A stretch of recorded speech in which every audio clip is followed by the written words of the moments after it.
আসসালামু আলাইকুম। অগ্নিঝরা মার্চে আপনাদের সকলকে শুভেচ্ছা এবং স্বাগত জানাচ্ছি।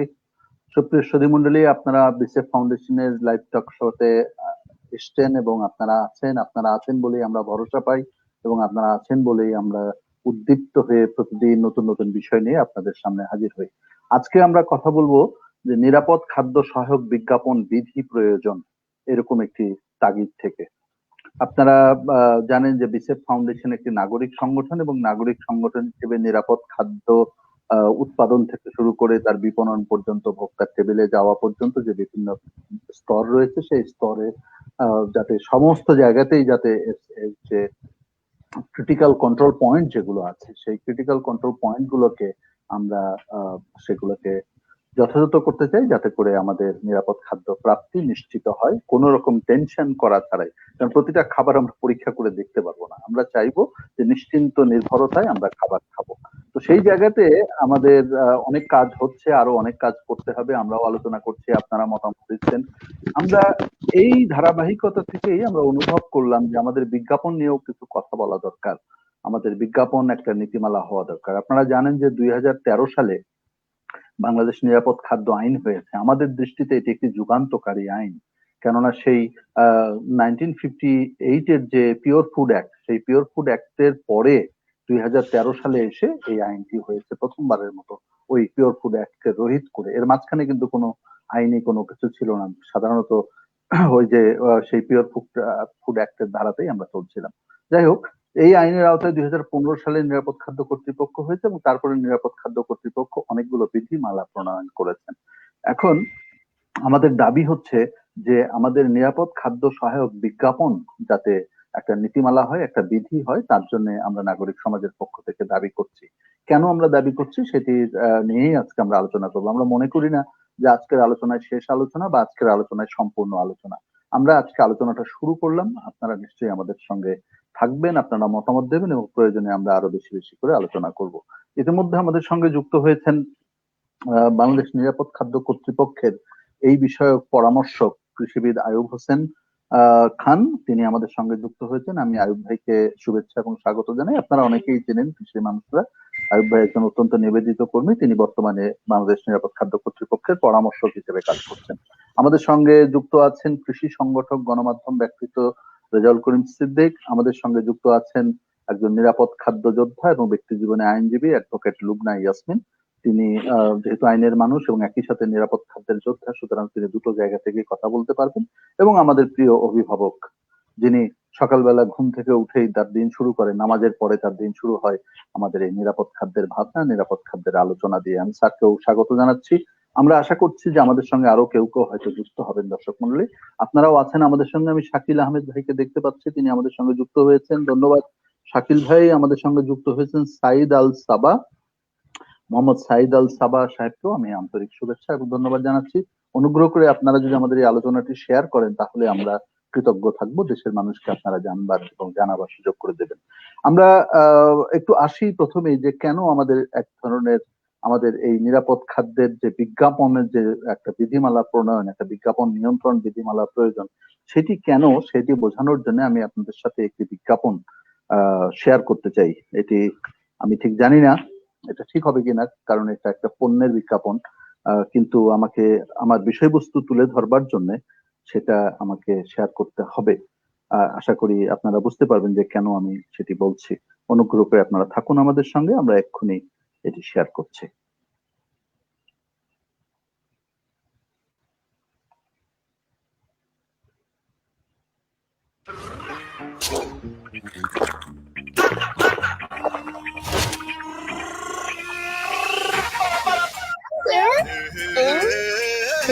কেবল রান্না বসালে আমার চুলার গ্যাস শেষ।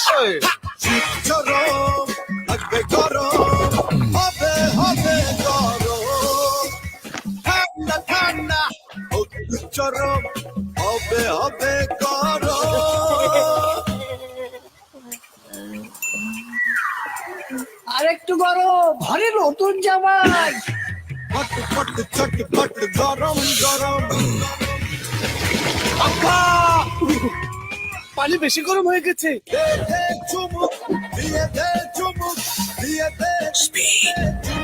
বাড়ি ঠান্ডা, ভেতরে গরম।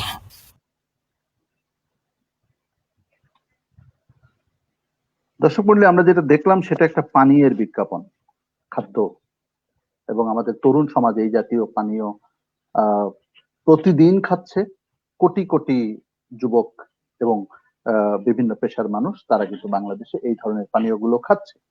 আমি কিছুদিন আগে, রাজা ভাই সেই অনুষ্ঠানে ছিলেন, কিছুদিন আগে আমি একটি অনুষ্ঠানে মাননীয় খাদ্যমন্ত্রীকে জিজ্ঞেস করেছিলাম, সেখানে খাদ্য সচিবও ছিলেন। আমি জিজ্ঞেস করেছিলাম এগুলো কিন্তু এনার্জি ড্রিঙ্ক নামে বিক্রি হয় বাংলাদেশে, সেটি বলে রাখা দরকার। আমি জিজ্ঞেস করেছিলাম যে মাননীয় মন্ত্রী, বাংলাদেশের যে এনার্জি ড্রিঙ্ক বিক্রি হয় সেটি নিরাপদ কিনা। আমার প্রশ্নের উত্তর মাননীয় মন্ত্রী সরাসরি দেন নাই।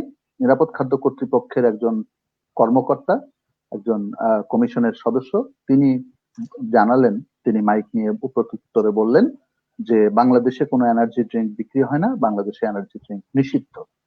তাহলে যেটা বিক্রি হয় সেটা কি? সেটা হচ্ছে কার্বোনেটেড বেভারেজ, এবং এটা বিএসটিআই কর্তৃক অনুমোদিত। এটি একটি কার্বোনেটেড বেভারেজ। আমি রেজা ভাইকে সাথে সাথেই বললাম, খুব স্মার্ট একটা উত্তর হয়েছে, জনগণ যা বোঝার বুঝে নেবে। আপনারাও এই বিজ্ঞাপন থেকে যা বোঝার তা বুঝে নিন যে এগুলা কিন্তু সরকার অনুমোদিত, বিএসটিআই অনুমোদিত, এবং এগুলা এনার্জি ড্রিঙ্ক নয়, এগুলা হচ্ছে কার্বোনেটেড বেভারেজ। এর স্বাস্থ্য ঝুঁকি কি আছে না আছে সেগুলো আমি আর কিছু বলতে চাই না, এগুলো বিশেষজ্ঞরা হরহামেশাই বলছেন। আমার শুধু প্রশ্ন হচ্ছে যে এই বিজ্ঞাপনগুলো, এটা কিন্তু এরকম না যে ইউটিউবে এই বিজ্ঞাপন দেখানো হচ্ছে, এই বিজ্ঞাপনটা টেলিভিশনে দেখানো হয়, এবং আমাদের ছেলে বুড়ো থেকে শুরু করে কোটি কোটি দর্শক প্রতিদিন এই জাতীয় আগ্রাসী বিজ্ঞাপনগুলো দেখছে, উদ্ভট বিজ্ঞাপনগুলো দেখছে, এবং সেই বিজ্ঞাপনগুলো থেকে তারা উদ্বুদ্ধ হচ্ছে বা অনুপ্রাণিত হচ্ছে। এটা হতে দেওয়া যায় না? যায় না। আমি নিশ্চয়ই আমাদেরকে আয়ুব হোসেন খান এই বিষয়ে তার চিন্তার কথাগুলো বলবেন। আমি শুধু আপনাদেরকে কয়েকটি তথ্য দিয়ে সহযোগিতা করি। সেটি হচ্ছে যে নিরাপদ খাদ্য আইন, যেটি 2013 সালে প্রণীত হয়েছিল, সেই আইনের 41 ধারায়, আমি প্রিন্টেড কপি নিয়েছি, সেই আইনের 41 ধারায় বলা হয়েছে, বিজ্ঞাপনে অসত্য বা বিভ্রান্তিকর তথ্য, আমি একেবারে লাইন বাই লাইন যদি পড়ে শোনাই আপনাদের, কোনো ব্যক্তি কোনো খাদ্যদ্রব্য বা খাদ্য উপকরণ বিপণন বা বিক্রয়ের উদ্দেশ্যে প্রবিধান দ্বারা নির্ধারিত বিজ্ঞাপনের শর্তাদি লঙ্ঘন করিয়া বিজ্ঞাপনে বিভ্রান্তিকর বা অসত্য তথ্য প্রদান করিয়া অথবা মিথ্যা নির্ভরতামূলক বক্তব্য প্রদান করিয়া ক্রেতার ক্ষতি সাধন করিতে পারিবেন না। এটি হচ্ছে আইনের 41 ধারায় বলা হয়েছে। আইনের 42 ধারায় বলা হয়েছে, নিরাপদ খাদ্য আইনের 42 ধারা, সেই আইনের 42 ধারাতে 42-এর 1-এ বলা হচ্ছে, কোন ব্যক্তি কোন খাদ্যদ্রব্য বা খাদ্য উপকরণের গুণ, প্রকৃতি, মান ইত্যাদি সম্পর্কে অসত্য বর্ণনা সম্বলিত কোন বিজ্ঞাপন প্রস্তুত, মুদ্রণ, প্রকাশ বা প্রচার করিতে পারিবেন না, যাহার দ্বারা জনগণ বিভ্রান্ত হইতে পারে। 42 নম্বর আইনের 2 ধারায় বলা হচ্ছে, এই এই এই একই একই একই একই আইন মানে অনুচ্ছেদের 2য় অংশে বলা হচ্ছে, এই ধারার অধীন আনিত কোনো মামলায় বিবাদীকে আত্মপক্ষ সমর্থনে প্রমাণ করিতে হইবে যে ক উক্তরূপ অসত্য তথ্য সম্বলিত বিজ্ঞাপনের বিষয়ে তিনি অবগত ছিলেন না, অথবা বিষয়টি সর্বোচ্চ প্রচেষ্টা সত্ত্বেও তাহার নিকট প্রতিভাত হয় নাই, এবং খ বিজ্ঞাপন প্রস্তুত, মুদ্রণ, প্রকাশ বা প্রচারকারী হিসেবে তিনি সাধারণ ব্যবসায়িক প্রক্রিয়ায় বিজ্ঞাপনটি প্রস্তুত, মুদ্রণ, প্রকাশ বা প্রচার ব্যবস্থা করিয়াছেন। 3 এই ধারার অধীন কোনো ব্যক্তির বিরুদ্ধে কোনো আদালতে কোনো অভিযোগ উত্থাপিত হইলে, ভিন্নরূপ না হইলে আদালত এই মর্মে বিবেচনা করিতে পারিবে যে সংশ্লিষ্ট উৎপাদনকারী বা বিক্রয়কারী কর্তৃক উক্ত বিজ্ঞাপন প্রস্তুত, মুদ্রণ, প্রকাশ বা প্রচারের প্রয়াস বা সহায়তা করা হইয়াছে। সুতরাং এটি খুব স্পষ্ট যে আইনের 41 এবং 42-এ বলা হচ্ছে যে জনগণ বিভ্রান্ত হয়, অসত্য তথ্য দিয়ে কোনো বিজ্ঞাপন প্রচার করা যাবে না, এবং কোনো মিথ্যা তথ্য দিয়েও কোনো বিজ্ঞাপন মুদ্রণ, প্রচার ইত্যাদি করা যাবে না। তা সত্ত্বেও কি করে এইগুলো হচ্ছে সেটা আমাদের কাছে বোধগম্য নয়। নিশ্চয়ই আয়ুব হোসেন ভাই এই ব্যাপারে ব্যাখ্যা দেবেন, এবং নিশ্চয়ই সরকার নিশ্চয়ই কি ভাবছে সেই অবস্থানটা আমরা বুঝতে পারবো। আমরা বিশ্বাসই করতে চাই যে বর্তমান সরকার নিরাপদ খাদ্যের ব্যাপারে আন্তরিক, এবং সেই আন্তরিকতার জায়গা থেকেই আমরা প্রশ্নগুলো তুলছি। আমি রেফারেন্স হিসেবে পরবর্তীতে আমি আসবো যে 2005 সালে কিন্তু আমাদের দেশে একটা আইন হয়েছিল, সেটা হচ্ছে তামাকজাত দ্রব্য নিয়ন্ত্রণ আইন। সেই আইনের 5-এর ধারাতে একেবারে খুব সুস্পষ্ট করে ভাষাটা বলা হয়েছিল, তামাকজাত দ্রব্যের বিজ্ঞাপন ও প্রচারণা নিষিদ্ধ এবং পৃষ্ঠপোষকতা নিয়ন্ত্রণ সম্পর্কিত বিধান। এক পাতার একটা এসে, এখানে অনেকগুলো ধারা উপধারা আছে, এই এই তামাক জাতীয় বিজ্ঞাপনের যেটা মূল কথাটা সেখানে বলা হয়েছে, আমি কিন্তু প্রথমটা পড়ে শোনাচ্ছি আপনাদেরকে রেফারেন্সের জন্য। কোন ব্যক্তি ক প্রিন্ট বা ইলেকট্রনিক মিডিয়ায় বাংলাদেশে প্রকাশিত কোনো বই, লিফলেট, হ্যান্ডবিল, পোস্টার, ছাপানো কাগজ, বিলবোর্ড বা সাইনবোর্ডে বা অন্য কোনোভাবে তামাকজাত দ্রব্যের বিজ্ঞাপন প্রচার করিবেন না বা করাইবেন না। 2 হচ্ছে তামাকজাত দ্রব্য ক্রয়ে প্রলুব্ধকরণের উদ্দেশ্যে উহার কোনো নমুনা বিনামূল্যে বা ইত্যাদি ইত্যাদি করা যাবে না, এবং কোনো তামাকজাত দ্রব্যের মোড়ক, প্যাকেট, কৌটা ইত্যাদি কোনো কিছু করা যাবে না। এই হলো মূল কথাটা ছিল তামাকজাত দ্রব্যের ক্ষেত্রে। তো তামাকজাত দ্রব্য ক্ষেত্রে এরকম একটা বিধান থাকলেও আমাদের নিরাপদ খাদ্যের ক্ষেত্রে আমি মনে করি নিরাপদ খাদ্য আইনের বিধানটাও খুব স্পষ্ট, 41 এবং 42 যা বলা হয়েছে। তা সত্ত্বেও কিভাবে এটা হচ্ছে সেটা বোধগম্য নয়। আমরা এই বিষয়ে শুরুতেই আলোচনা শুনবো আমাদের বাংলাদেশ নিরাপদ খাদ্য কর্তৃপক্ষের পরামর্শক, এবং তিনি পার্টিকুলারলি এই বিষয়টি নিয়ে কাজ করছেন, কৃষিবিদ আয়ুব হোসেন খান। আয়ুব ভাই, যদি আপনাকে স্বাগত জানাই এবং আপনি যদি আমাদেরকে একটু বুঝিয়ে বলেন কি হচ্ছে আসলে। ধন্যবাদ মিটন ভাই। সম্মানিত সভাপতি এবং উপস্থিত যারা প্যানেল আলোচক হিসেবে আছেন এবং সম্মানিত দর্শকবৃন্দ, আসলে আমি প্রথমে একটা কথা বলে রাখি যে আমি কিন্তু আইন বিশেষজ্ঞ নই এবং বাস্তবে আইন প্রণয়ন বা এই জাতীয় কাজে খুব বেশি একটা এক্সপিরিয়েন্স নই। আমি ওখানে বাংলাদেশ নিরাপদ খাদ্য কর্তৃপক্ষের পরামর্শক হিসেবে কাজ করছি। আমার অনেকগুলো কাজের ভিতরে একটা কাজ আছে যে এই কয়েকটা প্রবিধানমালা প্রণয়নের ব্যাপারে সহায়তা করা। তার ভিতরে একটা কাজ হচ্ছে যে বর্তমানে 2টা প্রবিধানমালা করার আমার আওতায় আছে। একটা বাংলাদেশে নিরাপদ খাদ্য অণুজীব দূষক প্রবিধানমালা, আর একটা আছে নিরাপদ খাদ্য বিজ্ঞাপন প্রবিধানমালা। এবং যে ড্রাফটিং এর যে কাজটাকে আমি প্রাথমিকভাবে করতে চাচ্ছি বা করছি, যেটা আমার সাথে আরো কয়েকজন কাজ করছেন, সেখানে মূল কাজটা আমি যেভাবে করতে চাচ্ছি সেটা হচ্ছে বিভিন্ন তথ্য উপাত্ত যেটা আমরা নিরাপদ খাদ্য কর্তৃপক্ষ কালেকশন করছেন। আপনি আগেই বলেছেন যে নিরাপদ খাদ্য আইন 2013-তে 13-27 ধারায় ক্ষমতা দেয়া আছে, যে সেখানে বলা হয়েছে যে এই আইনটা বাস্তবায়ন কল্পে তারা এই ধরনের বিষয়গুলো সম্পর্কিত বিধি বা প্রবিধানমালা করতে পারে। এবং সেই আঙ্গিকেই আপনারা ভালো জানেন যে 2015 সালে কিন্তু নিরাপদ খাদ্য কর্তৃপক্ষ প্রতিষ্ঠিত হয়েছে। মাত্র 5 বছর আগে কিন্তু এটার ঘটনা। 5-6 বছরের ভিতরে নিরাপদ খাদ্য কর্তৃপক্ষ ইতিমধ্যেই প্রায় 13টা প্রবিধানমালা তৈরি করেছে, 2টা বিধিমালা তৈরি করা হয়েছে, এবং এখন অলরেডি পাইপলাইনে প্রায় 5টা প্রবিধানমালা আছে যেগুলা কাজ চলছে। কয়েকটা প্রবিধানমালা অলরেডি ওয়েবসাইটে গিয়েছে সেখানে মতামত দেওয়ার জন্য, অনেকগুলো আছে ফাইনাল অ্যাপ্রুভালের জন্য, অনেকগুলো ড্রাফটিং স্টেজে আছে। এখন এই বিজ্ঞাপন প্রবিধানমালা যেটা, এটা ড্রাফটিং স্টেজে আছে, এবং সেখানে আমার আগ্রহটা এখানেই।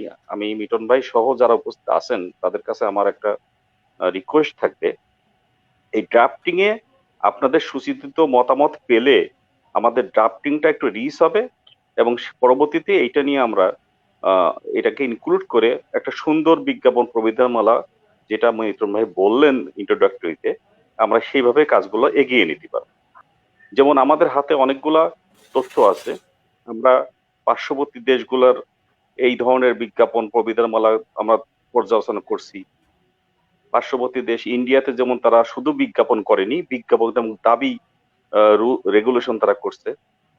শ্রীলঙ্কা যেমন করছে, তারা লেবেলিং এন্ড বিজ্ঞাপন একসাথে করছে। আসিয়ান দেশগুলো করছে অন্যভাবে, এক এক খাদ্য সম্পর্কিত তারা করছে। যেমন শিশু খাদ্যের জন্য একরকম, অন্যান্য এক এক করছে, কোডেক্স করছে একরকম, ইউরোপীয় ইউনিয়ন করছে একরকম, এক এক জায়গায় এক এক মানে প্রেক্ষাপটে করছে। নিরাপদ খাদ্য কর্তৃপক্ষ কিন্তু ইতিমধ্যেই লেবেলিং প্রবিধানমালা করে ফেলছে। লেবেলিং প্রবিধানমালাতে কিন্তু অনেক তথ্য চলে আসে ওখানে। বিজ্ঞাপন প্রবিধানমালা স্পেসিফিক কিছু কিছু জিনিস ওর সাথে মানে মানে আপনার মানে কনসাইড হবে, কিছু নতুন তথ্য আসবে।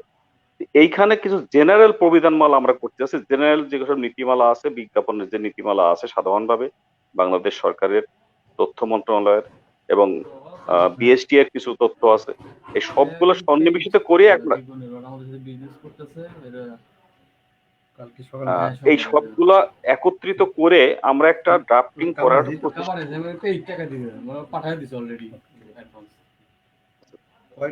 আমরা একটু সাইড টক আসতেছে, একটু যদি বন্ধ করতে মাইক মিউট লাগবে, একটু মাইক মিউট করা লাগবে, একটু বাইরের টক সাইড টক আসতেছে, সরি। আচ্ছা, আমরা যে কাজটা এখন করছি, এই যে সমস্ত তথ্যগুলা একত্রিত করে আমরা একটা ড্রাফটিং করতেছি, ভেরি মাস একটা জিরো ড্রাফটিং স্টেজে আছি, মোটামুটি একটা ড্রাফটিং আমরা করেছি। আমরা আপনাদের সহযোগিতা নিয়ে আগামীতে ভালো একটা ড্রাফট করব। যেমন আমি ব্যক্তিগতভাবে আমি ও কর্তৃপক্ষকে আজকে যারা এখানে আছেন তাদের ভিতরে অন্তত 3 জনের নাম আমি সুপারিশ করেছি, যারা আমার স্ক্রিনে 5 জন আছেন, 3 জনের নাম আমি সুপারিশ করেছি কর্তৃপক্ষের কাছে, তাদেরকে ওই যে একটা অথেন্টিকেটেড কমিটি আমরা প্রাথমিকভাবে করব, যেটা প্রাথমিক যে একটা বিশ্লেষণ কমিটি, সেই কমিটির সদস্য, সম্মানিত সদস্য হিসাবে তাদের যদি আমরা সদাই অনুমতি পাই, তাহলে তাদেরকে আমরা ইনভলভ করে এটাকে একটু রিস্ক করার চেষ্টা করব। যেমন ওই যে প্রণব শাহ আছেন, মিটন সাহেব, মিটন দা আছেন, তারপরে আপনার রেজাউল ভাই আছেন, আপনার 3 জনের নামই কিন্তু আমি সুপারিশ করেছি। আমি জানি না অথরিটি কি করবেন, তা আমি চেয়েছি যারা এই রাইলে এক্সপার্ট তাদের সুচিন্তিত মতামত গুলো পেলে আমরা সুন্দর একটা বিজ্ঞাপন প্রবিধানমালা, যেটা চাচ্ছি আমরা সবার, যেটা চাওয়া নিরাপদ খাদ্য নিশ্চিত করার জন্য, এরকম বিভ্রান্তিকর তথ্য সম্বলিত বিজ্ঞাপনকে আমরা প্রতিহত করার জন্য, আমাদের নেক্সট জেনারেশনকে আমরা ভালো একটা পরিবেশ দেওয়ার জন্য এই একটা ভালো যেন বিজ্ঞাপন প্রবিধানমালা করতে পারি। এবং ভালো প্রবিধানমালা করতে পারলেই না তখন ইমপ্লিমেন্টেশনের প্রশ্ন আসবে। এখন ইমপ্লিমেন্টেশন কথাও যেটা হচ্ছে যে আমরা কি করলাম, নিরাপদ খাদ্য কর্তৃপক্ষ কি করছে। আমি মনে করি যে অল্প সময়ের কর্তৃপক্ষ ডিপার্টমেন্ট হয়েও তারা বেশ খানিকটা কাজ এগিয়েছে। জনবল ছিল না আমাদের, আমরা অল্প কয়েকজন জনবল নিয়ে কাজ শুরু করেছিলাম। ভেরি রিসেন্ট, মাত্র 6 মাসও হয়নি, গত অগাস্টের বা সেপ্টেম্বরের দিকে আমরা প্রায় 100 মতো আমাদের অফিসার নিয়োগ হয়েছে বিভিন্ন জেলায়, এবং অন্যান্য কার্যক্রম কিছু চলমান আছে। হয়তো আমরা আশা করতেছি আগামী 2-1 বছরের ভিতরে আমাদের জনবলের সংখ্যাটা একটু ভালো হয়ে যাবে এবং এই কাজগুলো ইমপ্লিমেন্ট করতে আপনাদের সহযোগিতায় আমরা কাজগুলো করতে পারবো। প্র্যাকটিক্যালি বিজ্ঞাপন প্রবিধানমালা এটা ভেরি মাস প্রাথমিক স্টেজে আছে। আপনাদের মতামতটাই আমার এখানে দরকার। আমি এখানে কথা বলতে আসিনি, আমি কোনো বিশেষজ্ঞ মতামত দিতেও পারবো না।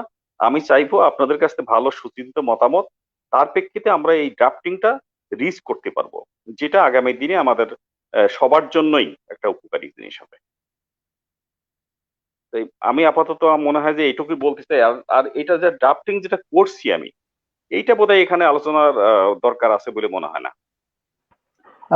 আয়ুব ভাই, নিশ্চয়ই আপনি যতটুকু আপনার ড্রাফট থেকে 2-1টা পয়েন্ট নিশ্চয়ই আমাদেরকে বলবেন, কারণ আমরা বুঝতে চাই যে আমরা ইতিবাচক ভাবে জিনিসটা দেখতে চাই। নিশ্চয়ই নিরাপদ খাদ্য কর্তৃপক্ষ তারা আন্তরিক ভাবেই চেষ্টা করছে, কারণ আপনি যেটা বললেন যে তারা প্রবিধান তৈরি করার চেষ্টা করছে, কারণ আইনে একভাবে থাকে। এখানে লুবনা আপা আছেন অ্যাডভোকেট, তিনি বলতে পারবেন, কারণ আইনে শুধু থাকলে হয় না, এটা প্রবিধানে থাকতে হয়, বিধিতে থাকতে হয়, কারণ ওই আইন ইমপ্লিমেন্টেশনের কতগুলো নিটিগ্রিটি আছে সেগুলো আমরা বুঝি, সেটা হওয়াটা খুব জরুরি। এবং 13 সালের পরে এখন 21 সাল, এবং এটা কিন্তু in one sense it's too late. যদিও আপনি বলছেন যে 2015 সালে কর্তৃপক্ষ হয়েছে, এটা ওয়েল ক্যাপাসিটেটেড ছিল না, কিন্তু 7টা কি 8টা প্রবিধান কিন্তু এর মধ্যে হয়েছে। এটা অগ্রাধিকারের বিষয় বলে আমার কাছে ব্যক্তিগতভাবে মনে হয়। আমিও গণমাধ্যমের মানুষও নই, আবার আমি আইনজ্ঞও নই, সুতরাং আমিও একজন জনতার জায়গা থেকে, আম জনতা হিসেবে আমি কথা বলছি, এবং একজন অ্যাক্টিভিস্ট হিসেবে আমি যেভাবে বুঝি সেভাবেই। আমাদের সঙ্গে প্রণব দা যুক্ত হয়েছেন, প্রণব সাহা, ডিবিসি নিউজের এডিটর। তিনি নিশ্চয়ই আমাদের যে কারোর থেকেই এটা ভালো বোঝেন, কারণ তাকে একটা টেলিভিশন চ্যানেল চালাইতে হয়, সেখানে তাদের বিজ্ঞাপনের উপরে নির্ভর করতে হয়, এবং একটা বিজ্ঞাপন নীতিমালার মধ্য দিয়েই কিন্তু তাদেরকেও কাজ করতে হয়। তারা চাইলেই যে কোনো বিজ্ঞাপন প্রচার করতে পারেন না। কিন্তু এই যে ধরনের বিজ্ঞাপন, আগ্রাসী বিজ্ঞাপনের কথা আমরা বলছি আজকে, সেই ধরনের আগ্রাসী বিজ্ঞাপন কম বেশি সব গণমাধ্যমেই কিন্তু আসে, ইলেকট্রনিক মিডিয়া গুলোতেও আসে, এবং সেখানে যেহেতু নিষেধাজ্ঞা নাই, তারা সেটা কেন প্রচার করবে না? নিষেধাজ্ঞা না থাকলে তো করবেই। সুতরাং আমি একটু প্রণবদার কাছে একটু শুনতে চাইবো যে আপনি আমাদেরকে কি পরামর্শ দিবেন গণমাধ্যমের জায়গা থেকে। প্রবিধান যদি, যেহেতু আমাদেরকে আয়ুব ভাই বললেন যে প্রবিধান একটা তৈরির খসড়া হচ্ছে, সেখানে কি কি বিষয় লক্ষ্য রাখা উচিত, কি কি বিষয় সেখানে থাকা উচিত বলে আপনি মনে করেন? এছাড়াও আপনি এই বিষয়ে যা বলতে চান। প্রণব সাহা। আব্দুর রহমান মিটন, আপনাকে ধন্যবাদ। আপনারা আমাকে শুনতে পাচ্ছেন কিনা?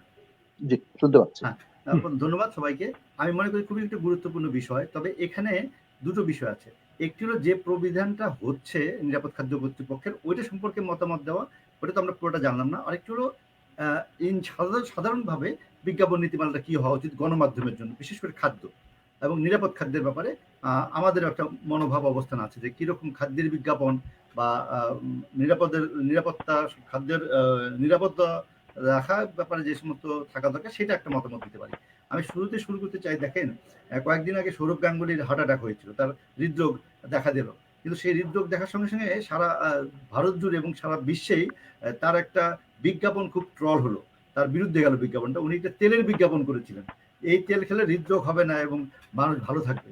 তো যখন উনি সত্যি সত্যি হৃদরোগে আক্রান্ত হলো, তখন সারা ভারত, বাংলাদেশ এবং সারা বিশ্বেই এটা খুব ট্রোল হলো যে একজন সৌরভ গাঙ্গুলি কেন তেলের বিজ্ঞাপন করে বলবে যে এই তেলে হৃদরোগ হবে না, উনি তো নিজেই হৃদরোগে আক্রান্ত হলো। তাহলে এইটা একটা নীতির বিষয় থাকে।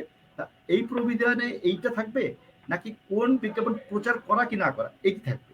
আবার আমি একটা দেখি খুবই, যে আমাদের গণমাধ্যমে আমরা দেখছি, টেলিভিশন, পত্রিকা, সব জায়গাতে যে আমাদের পুষ্টিবিদরা বলছে যে অমুক আটা মানে মানে জয়নাল আটা খুব ভালো। এইটা কি একজন বলতে পারে কিনা? আমরা এই নিরাপদ খাদ্য কর্তৃপক্ষের বিজ্ঞাপন প্রবিধিমালার মধ্যে এইটাও রাখবো কিনা, এইটা দেওয়া উচিত না। যেমন আমরা অনেক আগে যখন আমরা বিশ্ব স্বাস্থ্য সংস্থার সাথে কাজ করে তামাক বিরোধী অবস্থান থেকে আমরা বাংলাদেশে তামাকের সকল রকম বিজ্ঞাপন নিষিদ্ধ করেছি, যদিও আমরা সিগারেট বিক্রি নিষিদ্ধ করতে পারি নাই, কিন্তু এটা সিগারেটের বিজ্ঞাপন নিষিদ্ধ করেছি। কিন্তু বিজ্ঞাপন নিষিদ্ধ করার কারণে বাংলাদেশের সিগারেট উৎপাদন, বিড়ি উৎপাদন কমে নাই, বরঞ্চ আপনারা জানবেন যে এই সমস্ত জায়গাতেই বিড়ি এবং সিগারেটের উৎপাদন বেড়েছে, মানুষের কনজামশন বেড়েছে। বিজ্ঞাপন বন্ধ করে সেটি বন্ধ করা যায় নাই। এমনকি সিগারেটের প্যাকেটে ওই রকম মানে নিষিদ্ধকরণ, সতর্কীকরণ, মানে এই সতর্কীকরণ জিনিসটা থাকা সত্ত্বেও কিন্তু কমে নাই। ফলে নিরাপদ খাদ্য কর্তৃপক্ষের যে প্রবিধান হবে বিজ্ঞাপনের ব্যাপারে, এটা দেখতে হবে দুটি। আমরা বিজ্ঞাপনই চাই, কেন চাই? যে প্রচার করতে হবে মানুষের মধ্যে যে খাদ্যের, নিরাপদ খাদ্য গ্রহণ করার ব্যাপারে ভোক্তা আচরণ বিধি ঠিক করতে হলেও কিন্তু আমাদেরকে সেটি বিজ্ঞাপন দিয়ে করতে হবে, যে আপনি এটা করবেন, এটা করবেন না, সেটা তো বিজ্ঞাপন লাগবে। আবার যে খাদ্যের বিজ্ঞাপন আমি গণমাধ্যমে প্রচার করব, সেটি মানুষকে বিভ্রান্ত করে কি করে না, সে প্রবিধান তৈরি করার জন্য এই প্রবিধান মালা হচ্ছে।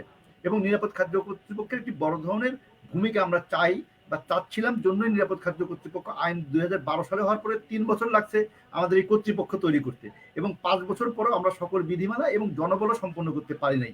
সেটি একটি কনস্ট্যান্ট জন্য। মানে যে বিজ্ঞাপনটা হবে, আমি অবশ্যই আমার যে মত সেটি আমি মনে করি এখন বিজ্ঞাপন বলতে, গণমাধ্যম বলতে আমরা টেলিভিশন, পত্রিকা, অনলাইন পোর্টাল, এমনকি সামাজিক সকল যোগাযোগ মাধ্যম, ইউটিউব থেকে শুরু করে, ফেসবুক থেকে শুরু করে সকল গণমাধ্যমকেই আমরা এর মধ্যে যুক্ত করতে চাই, এমনকি সিনেমাও। ফলে এই সবগুলো জায়গা যেন কাভার করা যায়, এইটা প্রবিধান মালা থাকতে হবে। যে আমি টেলিভিশনের জন্য করে রাখলাম, রেডিওর জন্য করে রাখলাম, পত্রিকার জন্য করে রাখলাম, কিন্তু বিজ্ঞাপন কিন্তু ইউটিউবে চলবে, বিজ্ঞাপন কিন্তু ফেসবুকে চলবে, বিজ্ঞাপন অন্যান্য আরো যে সমস্ত টুলস আছে সেই টুলসে প্রচারিত হবে। ফলে আমি মনে করি প্রবিধান মালায় এই জায়গাগুলো ঠিকভাবে সুনির্দিষ্টভাবে থাকা দরকার। আর খুব কঠোরভাবে থাকতে হবে যে আমার আইন না মানলে, আমার প্রবিধান না মানলে নিরাপদ খাদ্য কর্তৃপক্ষের জরিমানা করার, শাস্তি দেওয়ার বিধানটা কি থাকবে সেটাও কিন্তু জোরালো থাকতে হবে।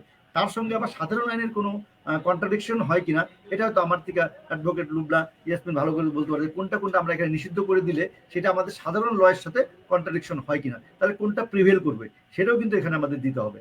আমি মনে করি এখানে থাকতে হবে যে নিরাপদ খাদ্য কর্তৃপক্ষ খাদ্যের নিরাপদতা রক্ষার জন্য যা করবে তা অন্য আইনে যাই থাকুক না কেন, এই আইনটিকে প্রিভেল করতে হবে। আমি একজন নিরাপদ খাদ্যের পক্ষের মানুষ হিসাবে, নাগরিক হিসাবে আমি মনে করি যে এইটাকে সব থেকে মানে প্রাধিকার বেশি দিতে হবে। সেই ক্ষেত্রে আমি মনে করি এই সব খুবই নিশ্চিত। এবং বিজ্ঞাপন আরেকটি জিনিস, যে খাদ্যের বিজ্ঞাপন দিলে তার ইনগ্রেডিয়েন্টস কি হবে এইটা অবশ্যই থাকতে হবে, এবং খাদ্যের বিজ্ঞাপন দিলে তার উপাদান থাকতে হবে, যেমন তার উৎপাদনের তারিখ, তার কতদিন এটা নিরাপদ থাকবে, এই সমস্ত কি আমরা বিজ্ঞাপনে চাইবো কি চাইবো না, এই বিতর্ক কিন্তু শেষ করে আমাদের প্রবিধানটা চূড়ান্ত করতে হবে। আমি মনে করি এই ক্ষেত্রে আরো অন্য অনেকের মতামত নেওয়া দরকার। আমি তাই মনে করি যে খসড়া প্রবিধানটা যদি আমাদের সামনে আসে তাহলে আমাদের পক্ষে মতামত দেওয়াটা আরেকটু বেশি সুবিধা হবে।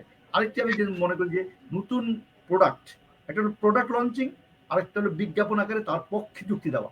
আমি যদি আপনি নিরাপদ, আমার পুষ্টিবিদরা যদি বলেন, আমাদের সায়েন্টিস্টরা বলেন হরলিক্সে কোনো কিছু শরীরের জন্য ভালো কিছু আছে বলে খুব বেশি কিছু পাবেন না, কিন্তু হরলিক্সের বিজ্ঞাপনে সারা পৃথিবী মানে সয়লাভ, সকল গণমাধ্যম, কিন্তু ওখানে মিষ্টি আর পুষ্টি কতটুকু আছে সেটা কিন্তু আমরা জানাতে পারি না। ফলে আমরা মনে করি খাদ্যের বিজ্ঞাপনের ক্ষেত্রে, বিজ্ঞাপন তৈরির ক্ষেত্রে একটি নীতিমালা দিতে হবে, প্রবিধান দিতে হবে যে খাদ্যের বিজ্ঞাপন তৈরি করতে হলে তার উপাদান সমূহ সঠিকভাবে, যৌক্তিকভাবে এবং আনুষ্ঠানিকভাবে জানাতে হবে যে তুমি যে খাবারটা গ্রহণ করছো সেই খাবারের মধ্যে এই এই উপাদান আছে। পারলে তার পুষ্টিগুণও দিতে হবে। আমি মনে করি যে প্রিন্ট মিডিয়ার ক্ষেত্রে একরকম হবে, প্রচার সম্প্রচার মাধ্যমের জন্য আরেকটু একরকম হবে। ফলে এই প্রবিধানেরও নানা রকম অনুবিধান দিয়ে দিতে হবে। একটি বিজ্ঞাপন, একটি ড্রিঙ্কস যদি আমি বলি, কোনো একটি কোমল পানীয় যদি বলি, কোমল পানীয়র বিজ্ঞাপনে কি বলা যাবে কি বলা যাবে না, অতটা ডিটেলস দেওয়া যাবে কিনা আমি জানি না, প্রবিধানটা কিভাবে হচ্ছে এটা নিয়ে হয়তো আরো আলোচনা, আরেকটু ওয়ার্কশপ করলে আমাদের জন্য সুবিধা হবে। বা চিনির বিজ্ঞাপন বা আটার বিজ্ঞাপন দিলে গ্লুটেন ফ্রি আটা কিনা সেটা উল্লেখ করে দিতে হবে কিনা, এত দূর পর্যন্ত আমরা যাবো কিনা, সেই জায়গাগুলো কিন্তু খুবই বিস্তৃতভাবে জানার একটা দরকার আছে। ফলে আমরা প্রবিধান করতে গেলে আমাদের খাদ্যটা কতটা নিরাপদ বা মূল উপাদানগুলো কি হবে আর ফিনিশ প্রোডাক্টটা কি হবে। আমি যখন বিস্কুটের বিজ্ঞাপন দেবো, সেই বিস্কুটে আমি কি কি, কোন ধরনের ময়দা, কোন ধরনের তেল, কোন ধরনের রং, কোন ধরনের মিষ্টি ব্যবহার করছি সেটাও থাকবে কিনা, নাকি বিস্কুটটা ভালো বললেই হবে। এই বিস্কুট ডাল দিয়ে তৈরি হয়, নাকি সয়াবিন দিয়ে তৈরি হয়, নাকি সানফ্লাওয়ার তেল দিয়ে তৈরি হয়। মানে একটি বিস্কুট তৈরির জন্য নানা রকম আপনি স্নেহ জাতীয় পদার্থ আপনি ব্যবহার করতে পারেন। তো সেক্ষেত্রে সানফ্লাওয়ার ব্যবহার করলে একরকম দাম হবে, তার গুণাগুণ একরকম। আপনার ডালডা দিয়ে করলে একরকম, আপনি পামল দিয়ে করলে একরকম, আপনি সরিষার তেল দিয়ে করলে একরকম, বা বাদাম তেলে ভাজা বিস্কুট কিনা, এইগুলো কিন্তু খুব দেখার বিষয় আছে। এত পুঙ্খানুপুঙ্খানুভাবে এই প্রবিধানে যাওয়ার সুযোগ আছে কিনা আমি ঠিক জানি না এখন পর্যন্ত। আর এই বিষয়টা আমরা ওই প্রবিধানটা আমাদের হাতে নাই। ফলে আমি মনে করি আমাদের বিসিএফের পক্ষ থেকে আমাদের একটি দাবি হবে যে এই প্রবিধান তৈরি করার আগে আরো অনেক বেশি জনমানুষের কাছে নিতে হবে, জনমত যাচাইয়ের সুযোগ দিতে হবে, যাতে এটির দায়িত্ব শুধু একমাত্র নিরাপদ খাদ্য কর্তৃপক্ষের কয়েকজন কর্মকর্তা যারা এটির চাকরি হিসেবে দায়িত্বপ্রাপ্ত আছেন তাদের যদি না থাকে, তারা যদি এটি অংশীদার হিসাবে সকলের সঙ্গে শেয়ার করে নেন, তখন কিন্তু তাদেরও কিন্তু জোরালো মানে হবে ওইটিকে মানতে যে আমি এইটি একা তৈরি করি নাই। এর সঙ্গে ডক্টর জয়নুল আবেদিনের মতন একজন কৃষি বিজ্ঞানী ছিলেন, এর সঙ্গে অ্যাডভোকেট লুবনা ইয়াসমিনের মতন একজন আইনজীবী ছিলেন, এর সঙ্গে রেজাউল করিম সিদ্দিকের মতন একজন কৃষি তথ্য বিশ্লেষক বহু বছরের অভিজ্ঞতা সম্পন্ন তিনিও ছিলেন, বা আরো যারা সায়েন্টিস্ট থাকতে পারে, আরো অনেকের সাথে। আমি মনে করি নিরাপদ খাদ্য কর্তৃপক্ষের ক্ষেত্রে আমাদের অনুরোধ হবে কমিটি করবেন, অবশ্যই কমিটি, কিন্তু সেই কমিটি যেন একাধিক ওয়ার্কশপ করে। আমরা এইগুলো অনেক সময় তাড়াহুড়া করতে গিয়ে জিনিসগুলো এড়িয়ে যাই, পরে কিন্তু নানা রকম জটিলতা থাকে। আমি অবশ্যই একটি জিনিস সংশোধন সুযোগ থাকবেই, কিন্তু হবার আগেই যেন বিস্তৃতভাবে আলোচনা করে পুঙ্খানুপুঙ্খানু বিশ্লেষণ করে যেন এই প্রবিধানগুলো তৈরি হয়। অনেক সময় এই প্রবিধানগুলোর দ্রুত করার ক্ষেত্রে একটি চাপ থাকে যে আমরা নিরাপদ খাদ্য কর্তৃপক্ষ আইন করে ফেলেছি, প্রবিধানগুলো না হলে তো এই জিনিসগুলো ইমপ্লিমেন্ট করা যাচ্ছে না। এই চাপের কথা বলে, এই তাড়াহুড়ার কথা বলে একটি প্রবিধান কোন রকমে তৈরি করে দেওয়া হয়, তা নিয়ে কিন্তু পরে অনেক রকমের জটিলতা দেখা যায়। আমি মনে করি নিরাপদ খাদ্য কর্তৃপক্ষকে আমরা নাগরিক সমাজের পক্ষ থেকে, বিসিবির পক্ষ থেকে সাহায্য করতে চাই জন্য আমরা এই আলোচনায় সংযুক্ত হয়েছি। এবং আমরা মনে করি একই সঙ্গে নিরাপদ খাদ্য কর্তৃপক্ষ এবং বিসিএফ ফাউন্ডেশন মিলে আমরা যৌথভাবে কিন্তু একাধিক ওয়ার্কশপের আয়োজনও করতে পারি, যে এই প্রবিধান মালটা হচ্ছে তাতে অন্য অন্য অংশীদার হিসেবে যারা থাকবেন তাদের মতামতটা কি। আমি মনে করি আইনজীবী থাকা দরকার, চিকিৎসা বিজ্ঞানীদের থাকা দরকার, পুষ্টি বিজ্ঞানীদের থাকা দরকার, এবং উৎপাদনকারী যারা, বিশেষ করে যাদের উপরে পরবর্তীতে এটি প্রবিধান কার্যকর হবে, কার যিনি উৎপাদন করছে তার জন্য কি কি বাধ্যবাধকতা থাকবে। আমি একজন অংশীদার, স্টেক হোল্ডার, আমি এক বিজ্ঞাপনটা প্রচার করবো, তাহলে আমি কোন বিজ্ঞাপন প্রচার করবো, কোন বিজ্ঞাপন প্রচার করবো না, সেটা যদি এখনই যদি টেলিভিশন মালিকদের প্রতিনিধির কাছ থেকে আমি মতামত নিয়ে যাই, তাহলে পরবর্তীতে আমি বলতে পারবো যে আপনাদের টেলিভিশন মালিকদের পক্ষ থেকে, অ্যাডকোর পক্ষ থেকে ছিলেন, উনি বলেছেন যে এই নীতিমালা অনুযায়ী এই বিজ্ঞাপন প্রচার করা যাবে না বা এটি প্রচার করা যাবে। ফলে আমি মনে করি এটি খুবই ভালো উদ্যোগ। আমাদের সঙ্গে আলোচনা হচ্ছে বিসিএফ ফাউন্ডেশনের এই নাগরিক সংলাপে এটিকে আরেকটু বিস্তৃত আকারে নিয়ে বড় আকারে একাধিক ওয়ার্কশপ করে প্রবিধানটা যদি চূড়ান্ত করা হয় নিরাপদ খাদ্য কর্তৃপক্ষের পক্ষে, সেটি মানতে বাধ্য করার ক্ষেত্রে অনেক বেশি সহজ কাজ হবে। এখন কাজগুলো একটু কঠিন মনে হবে, কিন্তু পরবর্তীতে সেই কঠিন কাজ, আরো বেশি কঠিন কাজ সহজ করার জন্য এখন একটু পরিশ্রম করতে হবে। আমি এই পর্যায়ে শেষ করতে চাই, কারণ আমি মনে করি যে, এবং একই ক্ষেত্রে যে বিজ্ঞাপন দেওয়ার ক্ষেত্রে টাকা পয়সার ব্যাপার আছে। এখন আবার নিরাপদ খাদ্য কর্তৃপক্ষ বিজ্ঞাপন দেওয়ার ক্ষেত্রে কি করবে, তারও প্রবিধানের জায়গায় সেইটাও থাকবে কিনা আমি সেটা অবশ্য জানি না। সেটাও কিন্তু তখন আমরা বলবো যে আমি বলতে চাই যে কোথায় দিলে বেশি কার্যকর হবে। আমরা সার্ভে করে দেখতে চাই যে প্রিন্টে বেশি মানুষ দেখে না টেলিভিশন দেখে না ইউটিউব দেখে, সেই অনুযায়ী বিজ্ঞাপন যেহেতু সরকারি খরচ হবে সেটা প্রপোর্শনাল হবে কিনা। আমি এখন মনে করি যে নিরাপদ খাদ্য পত্রিকা কয়েকদিন আগে দিবস উপলক্ষে যে করপত্র করেছেন তার কোনো আর্কাইভ ভ্যালু কম, তার থেকে টেলিভিশন আর্কাইভ ভ্যালু বেশি বা অডিয়েন্স হিসেবে বেশি লোকের কাছে যেতে পারবে, সেটাও এই প্রবিধানে থাকবে কিনা আমি জানি না। নিরাপদ খাদ্য কর্তৃপক্ষ আমাদেরকে সেভাবে আলোকপাত করতে পারে, তাহলে তো আমরা আলোচনাটি আরেকটু এগিয়ে নিতে পারবো। আপাতত আমি এইটুকু শেষ করতে চাই। ধন্যবাদ। জি, অনেক অনেক ধন্যবাদ প্রণব দা, আপনি চমৎকার ভাবে পুরো বিষয়টা ব্যাখ্যা করেছেন। নিশ্চয়ই আমাদের আয়ুব ভাই তিনি নোট রেখেছেন এবং আলোচনার দ্বারা তিনি লাভবান হন। আমি এবার রেজা সিদ্দিকীর কাছে আসতে চাই। নিশ্চয়ই রেজা সিদ্দিক ভাই আমাদেরকে আরেকটু তথ্য দিয়ে সহযোগিতা করবেন। প্রণব সাহা যে আলোচনাগুলো করলেন, যে ব্যাখ্যাগুলো করলেন, তার আলোকে আপনি নিশ্চয়ই আরো কিছু আপনার বলবার আছে, যুক্ত করবার আছে। আমি আপনার কাছে আসতে চাই অধ্যাপক রেজা সিদ্দিক। ধন্যবাদ। আসলে আজকে যে বিষয়টা নিয়ে আলোচনা হচ্ছে সেই আলোচনার বিষয়টা আমাদের সকলের কাছে খুবই গুরুত্বপূর্ণ এবং আমরা অনেকদিন থেকে এটা ভাবছিলাম যে বিজ্ঞাপনের জায়গাগুলোতে আসলে কি করা যায়। কারণ আমিও ওই অনুষ্ঠানটিতে ছিলাম যেটা তারপর রহমান মিটন বললেন যে এনার্জি ড্রিঙ্ক বলে কোনো কিছু আছে কিনা, এবং যেখানে নাকি নিরাপদ খাদ্য কর্তৃপক্ষের সদস্য বলে দিলেন এনার্জি ড্রিঙ্ক বলে কোনো কিছু বাংলাদেশে নেই, অথচ বাংলাদেশের গণমাধ্যমে এনার্জি ড্রিঙ্ক নামে কিন্তু অনেক কিছু প্রচারিত হচ্ছে, বিজ্ঞাপন হিসেবে প্রচারিত হচ্ছে। তাহলে এই বিজ্ঞাপনটি এনার্জি ড্রিঙ্ক নামে ডিক্লেয়ার দেওয়ার প্রচার করার অধিকারটি তারা পায় থেকে, যদি ব্যাপারটি এরকম দাঁড়ায়। আসলে এটি কিন্তু যারা বিজ্ঞাপন প্রচার করছে তাদের কোনো বিষয় না, কারণ তারা যখন বিজ্ঞাপনটি আসছে সে বিজ্ঞাপনটি যদি বিধি অনুযায়ী তৈরি হয়ে থাকে তারা তার কোয়ালিটি দেখে, তার মেসেজ দেখে, কিন্তু কোনটি প্রচার করা যাবে বা কোনটি প্রচার করা যাবে না এই বিষয়ে যেহেতু কোনো রকমের নির্দেশনা তাদের কাছে নেই, অর্থাৎ তারা সেই বিজ্ঞাপনটি প্রচার করবে এবং তারা টাকা পেলেই প্রচার করবে। তাহলে বিষয়টিকে আপনি নিয়ন্ত্রণ করবেন কি করে? আমি বিজ্ঞাপন বলতে যে শুধুমাত্র যে প্রণব যেভাবে বললেন যে অত ডিটেল স্পেসিফিকেশন সব কিন্তু বিজ্ঞাপনের মধ্যে আসে না। বিজ্ঞাপনের ভেতরে যদি প্রধানত আমি বলি যে ব্র্যান্ডের নাম আসে, প্রোডাক্টকে পরিচিত করার জন্য নাম আসে, নতুন প্রোডাক্টকে পজিশনিং করানোর জন্য নাম আসে, বা এরকম টাইপের কিছু কিছু খুবই 10 সেকেন্ড 15 সেকেন্ড 20 সেকেন্ড 1 মিনিটের মধ্যে একটা বিজ্ঞাপন হয়তো টিভিসি বিজ্ঞাপন হয়। আবার যদি খবরের কাগজে বলি আমরা 2 ইঞ্চি 6 ইঞ্চি 9 ইঞ্চি এরকম কলামের মধ্যে দিয়ে একটা মানে বিজ্ঞাপন তৈরি হয়। আসলে আমার কাছে মনে হয় যে বিজ্ঞাপনের সাথে সাথে আরো কতগুলো বিষয় নিয়ে ভাবা দরকার। আয়ুব হোসেন স্যার, আপনি নিশ্চয়ই জানেন যে আপনারা মোড়কীকরণের নীতিমালা করেছেন, কিন্তু প্রত্যেকটি আপনি যখন ওষুধ বিক্রি করবেন ঔষধের ভেতরে একটা লিফলেটের মতো পাওয়া যায় যেখানে নাকি পুরো ইনগ্রিডিয়েন্টস এর টেকনিক্যাল সায়েন্টিফিক সমস্ত বর্ণনাগুলো দেওয়া হয়। আমাদের খাদ্যদ্রব্যের ক্ষেত্রে কিন্তু আপনি হয়তো বলে দিলেন মোড়কে এটা থাকা যাবে এটা থাকা যাবে না, কিন্তু কিছু কিছু প্রক্রিয়াজাতকরণকৃত খাদ্য তার কিন্তু অনেক স্পেসিফিকেশন, ডিটেল স্পেসিফিকেশন তার কিন্তু আমাদের জানার দরকার হতে পারে, কারণ সেখানে কি ধরনের কত পার্সেন্ট সুগার আছে, কত পার্সেন্ট অন্যান্য আইটেম আছে, এগুলো কিন্তু আমরা হয়তো অনেক সময় জানি না। অতএব ভোক্তাদের চাহিদার দৃষ্টির উপর নির্ভর করে ভোক্তার জন্য যে ইনফরমেশন গুলো জানা দরকার সেই ইনফরমেশন গুলো তারা কিভাবে পাবে সেটাও কিন্তু একটু বিবেচনা করে দেখা দরকার। আর একটা কথা আমার কাছে যেটা মনে হয় যে বিজ্ঞাপনের ক্ষেত্রে অবশ্যই মানে নিরাপদ খাদ্য কর্তৃপক্ষের একটা জায়গা থাকা দরকার যে আমরা কনজিউমার রাইটের জিনিসটাকে আমরা দেখছি কিনা প্রবিধানমালার ক্ষেত্রে, আমরা কনজিউমার রাইটের সমস্ত যে আইনে যেগুলো যেভাবে বলা আছে সেই জিনিসগুলো আপনি প্রবিধানমালার ভেতরে যুক্ত করতে পারছেন কিনা বা সমন্বিত করতে পারছেন কিনা, আমাদের পাবলিক হেলথের কিছু জিনিসপত্র আছে সেগুলোকে আপনি যুক্ত করতে পারছেন কিনা, আর নিরাপদ খাদ্য কর্তৃপক্ষের যে আইনগুলো আছে তার সাথে আপনি সমন্বয় করতে পারছেন কিনা। অর্থাৎ একটি আইনে বা একটি প্রবিধানে আমি যদি প্রত্যেকটা জিনিসগুলোকে অ্যাড্রেস করতে পারি তাহলে নিশ্চয়ই সেটি কিন্তু অনেক বেশি ভালো হয়। আর আমার কাছে কেন জানি মনে হয় যে এখন পর্যন্ত প্রণব বলতে পারবে সমস্ত বিজ্ঞাপন কিন্তু একেবারে চোখ বন্ধ করে কিন্তু চালানোর অধিকার কারো নাই, এগুলো কিন্তু সেন্সরশিপের ব্যাপার আছে, এগুলো কিছু কিছু জায়গায় সেলফ সেন্সর হয়, কিছু কিছু জায়গায় হয়তো সরকারি বা প্রাতিষ্ঠানিক কোনো সেন্সরশিপের দরকার হয়। তাহলে সেরকম কোনো একটা জিনিস যদি করা যায় তাহলে কিন্তু আমার কাছে মনে হয় যে যারা বিজ্ঞাপন প্রচার করবেন তারা কিন্তু ঝুঁকি থেকে মুক্ত পাবেন।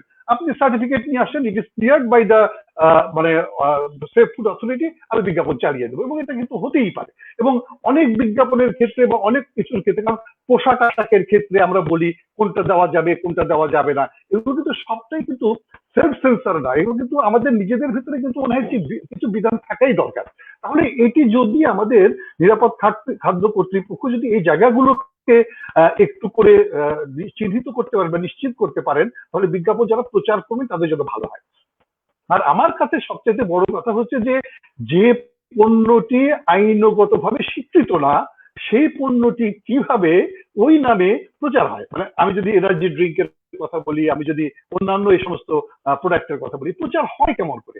এটা করা যাবে না, এবং এটি যারা উৎপাদনকারী তাদেরকে বাধ্য করতে হবে তারা যেন এই ধরনের বিজ্ঞাপন তৈরি করতে না করেন, এবং এরকম বিজ্ঞাপন তৈরি করে সেটাকে বাতিল করা, প্রচারের অনুমতি না দেওয়ার অধিকার কিন্তু কারো না কারো থাকতে হবে। কারণ আমি মনে করি প্রবিধানের মূল জায়গাটি হচ্ছে কনজিউমার রাইট, মানে যদি আমাদের দৃষ্টিভঙ্গি থেকে বলেন, দ্বিতীয়ত হচ্ছে পাবলিক হেলথ, এবং তৃতীয়ত হচ্ছে এটা যে দৃষ্টিনন্দন জায়গাটি, শালীনতার জায়গাটি, এগুলো নিশ্চয়ই আমাদের দেখতে হবে।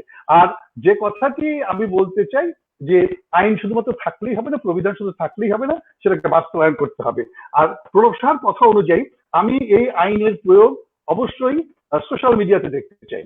কারণ সোশ্যাল মিডিয়াতে আপনি যদি খেয়াল করে দেখেন, সেদিন একজন স্ট্যাটাস দিয়েছেন খুবই চমৎকার করে, যে এবং খুব নামকরা প্রতিষ্ঠানের প্রধান নির্বাহী, তিনি বলেছেন যে আসলের ভিড়ে এখন নকল উধাও। মানে ফেসবুকে যত পণ্য আসছে সবই নাকি খুব খাঁটি, এখন নকল বলে কোনো জিনিসই খুঁজে পাওয়া যাচ্ছে না। তাহলে যে কেউ খালি ডিক্লেয়ার করতে হলো এটা খাঁটি, এটা এই ডিক্লারেশনের মানেটা কি?